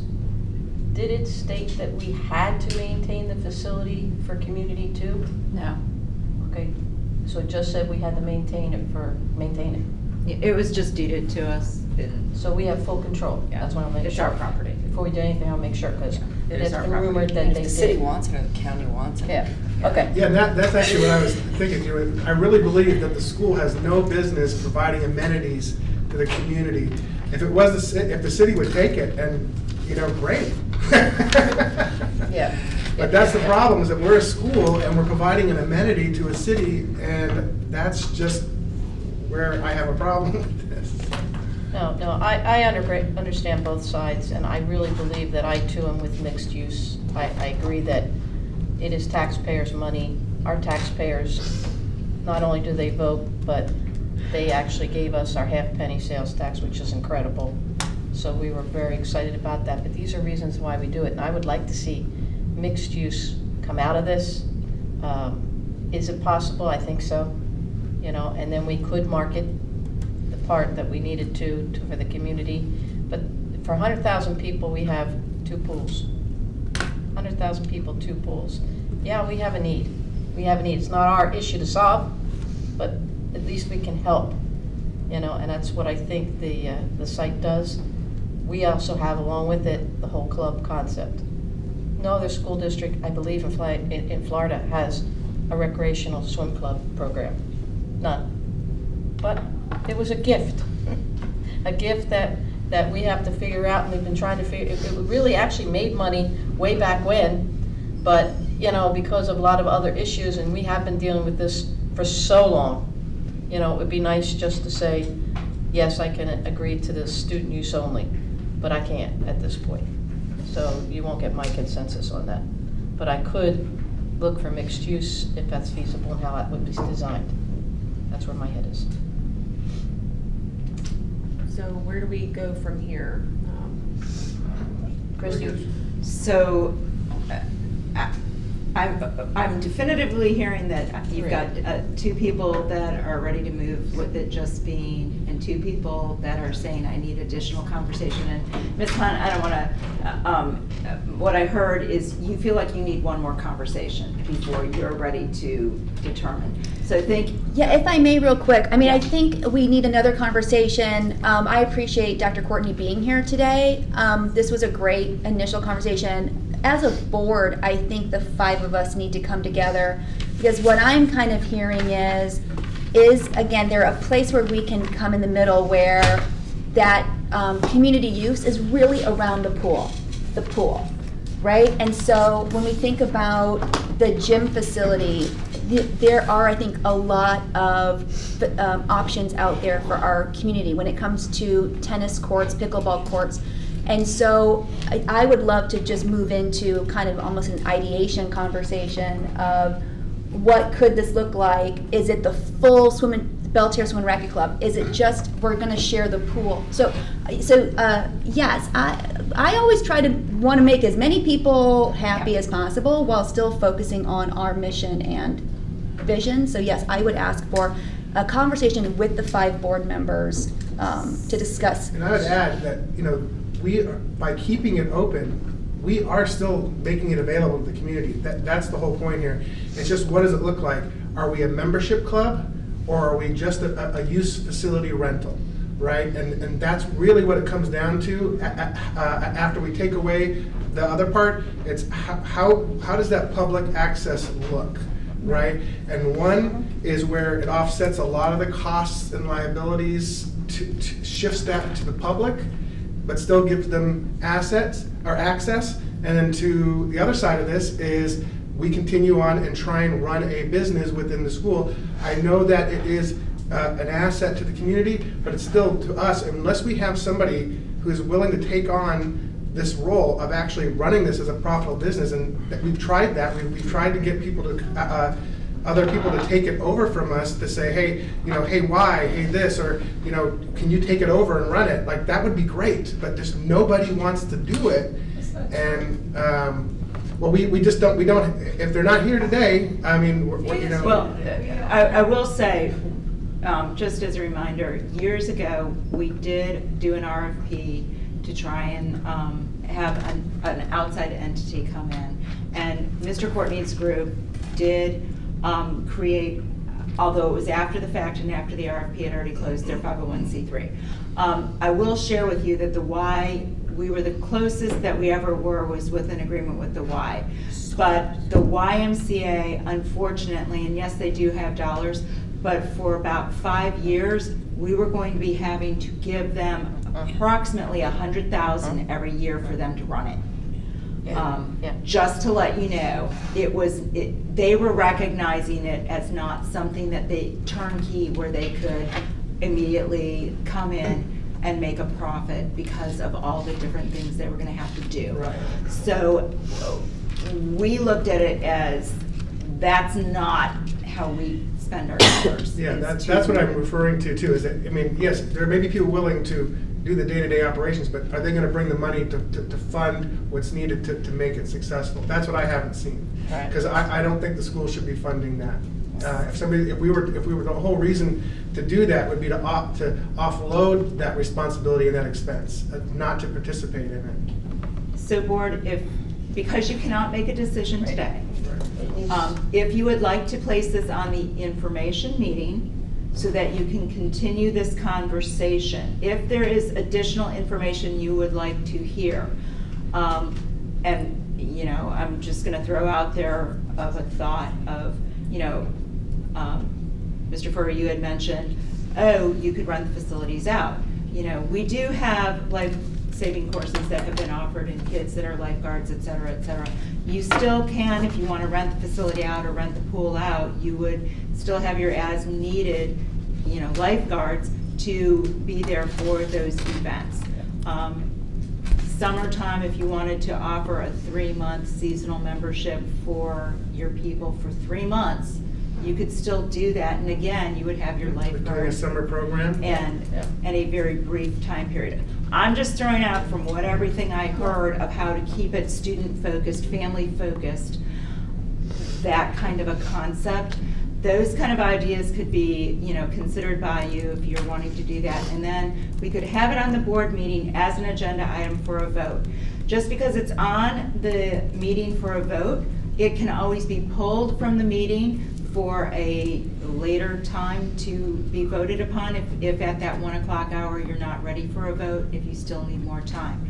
What I would request is that if we're placing it on the information workshop board is if you have additional information that you need to hear or you need to receive from staff or from Mr. Courtney before making a final decision, please, get that so that we can add that information for the 1 o'clock meeting. The way I'm kind of looking at it is, we rent out our schools to churches, so Yes, couldn't something similar like that be done so that we can have a profit and still it's just student focused? Yeah, and that seems to be the direction we're all heading in. We're just coming from 2 different points. I think we can meet in the middle. What I would like to ask, though, is if we could let Josh fish with this a little bit more and see if he could be at the information shop, be ready to give us an example of how it could be done mixed use, where it would be K-12, like 3 o'clock to 7 o'clock, or I don't know. I don't know how you would do that. Meeting today? No, not today. 1 o'clock, the 1 o'clock information workshop on the 14th. 14th, yes. 14th. Yes, okay. 18th. 18th, okay, to give you time. Yeah, just to play with it and see what you can come up with. ask Mr. Courtney perhaps how possibly he could see that working, and see if we can, and have something like that arranged, and what facility use costs would be looking like? Okay, because I think that it would have to be that way, and that would help us then at that information sharing workshop. All right. And then we'll go ahead and add a placeholder for the 18th for a vote to be taken. Once again, if after the information workshop you're not prepared, we can always pull it. Do we need a formal consensus, or this is? No, this is just where we're gonna go. But in the sense of, for sure, this is gonna be on the April 18th information. Unless we're not agenda. ready after the information one, right? Yeah, yes. So for sure, it's gonna be on the Yes, agenda, and ma'am. you're gonna do a placeholder at the actual board meeting Yes, that we ma'am. could do a vote. Yes, ma'am. Okay, Yes. excellent. Okay. All right. Is there any other old business, new business, public comment? I think we have one, at least. Okay, I listened to what everybody said. My name is Judy Baczak, and I am a full paying member at the Belter Swim Racket Club. I don't have silver sneakers, and I use just the gym. I just want to make it clear to younger people, because you are younger to me, that it's not like the regular gyms out there or pools or whatever. It is a community of people, and it's a place that is healthy for our community to have. And Cheryl, for you, I found in my purse one of the last advertising things we had for it, which was 2015, where we were trying to increase membership. There has been no effort at all to increase membership. We have been pretty filled up at the gym and the pool lately because of Fitness One closing. I go there sometimes and I can't get on a treadmill because they're all taken. So it has increased. So I think it has been going up. People really appreciate the place. And I do realize you have a job to take care of your K-12. So I understand your point of view. But this is a growing community, and this would be a terrible, terrible loss to all of us that pay taxes. I've never had a child in my life. I'm a great believer in paying taxes, because without educated children, the country will go down the tubes if it's not already. Anyhow, so I'm not complaining about paying taxes, but it is so nice to have a place that we can enjoy. And there are younger people going there now. So we often get to have conversations with, teenagers and 20-year-olds when they don't have their headphones on. So it is nice, and I just hope you will take all of this into consideration. Doug had come up with a lot of ideas in the past, putting a center in there, or renting out a facility in there, and he has a lot of ideas, much more than I do. I'm just a faithful goer. I love it. It's mentally healthy and physically healthy for me. So please take that all into consideration when you make your decision. Thank you for the time. Thank you. All right. That's it. Sorry. No. Yes. Can I just, it won't even take 3 minutes. Yes, go. I suggest that you maybe consult an actual aquatic director to give you some direction on about those things, because that's what they do all day long. 2, maybe appealing to all the employees of Flagler County at a discounted rate to be able to use the facility. Yeah, we've done that in the past. Also, instead of spending, I think, $25,000 to pay for somebody to clean the pool, send somebody to training and give them a little extra money to maintain the pool ourselves. That's going to save quite a bit of a bill. Those are just some suggestions. Thank you. All Yeah, right, close. one. Yes. Yeah, one final person. 2 more. Good. Thanks for your time. My name is Duncan Vanderbilt. I have 2 students who've been at Kansas High School, one who graduated recently and participated in the swim program there and absolutely loved it. It was transformative for him. Great sense of community with the other students was his feedback. It's an open sport, so a lot of athletes who may not find a place in other places are able to do that. And then I have kind of a superstar swimmer who loves swimming with Carrie and has received, countless benefits from being part of that team and learning leadership roles and making friends as well. When he's not in the season of the high school, he swims and trains with Fluid, and it's kind of a feeder program to keep the school competitive, and they kind of go back and forth with FPC, which is a nice little rivalry to have. But just to clarify, and I volunteer numerous hours with Fluid, it's pretty much a volunteer operation. The parents come together, we get chairs and tents and things we need to on our own dime, hence it's kind of the nonprofit, and we put a lot of work into kind of keeping the deck clean as much as we can. So there are a lot of unforeseen expenses that we kind of cover through volunteer efforts just to keep that pool and facility kind of the way it is. Some of our efforts in the morning and the evening to take the covers on and off. So it's a big part of the swimmers' lives, and we just want to thank you for that, because I think the kids in the community really love it. Thank you. Thank you. Was there another one? Did you want to speak, sir? Well, I understand time's short, so I'll just say thank you for considering. I am actually a swimmer at Belterra, and she said it very well from the fitness. I'll just reiterate that the public values it, gets benefit from it. We understand the student need, but it sounds like there is an opportunity to reach some common ground, and I encourage you to do so. Okay, thank you. All right, closing comments, anybody?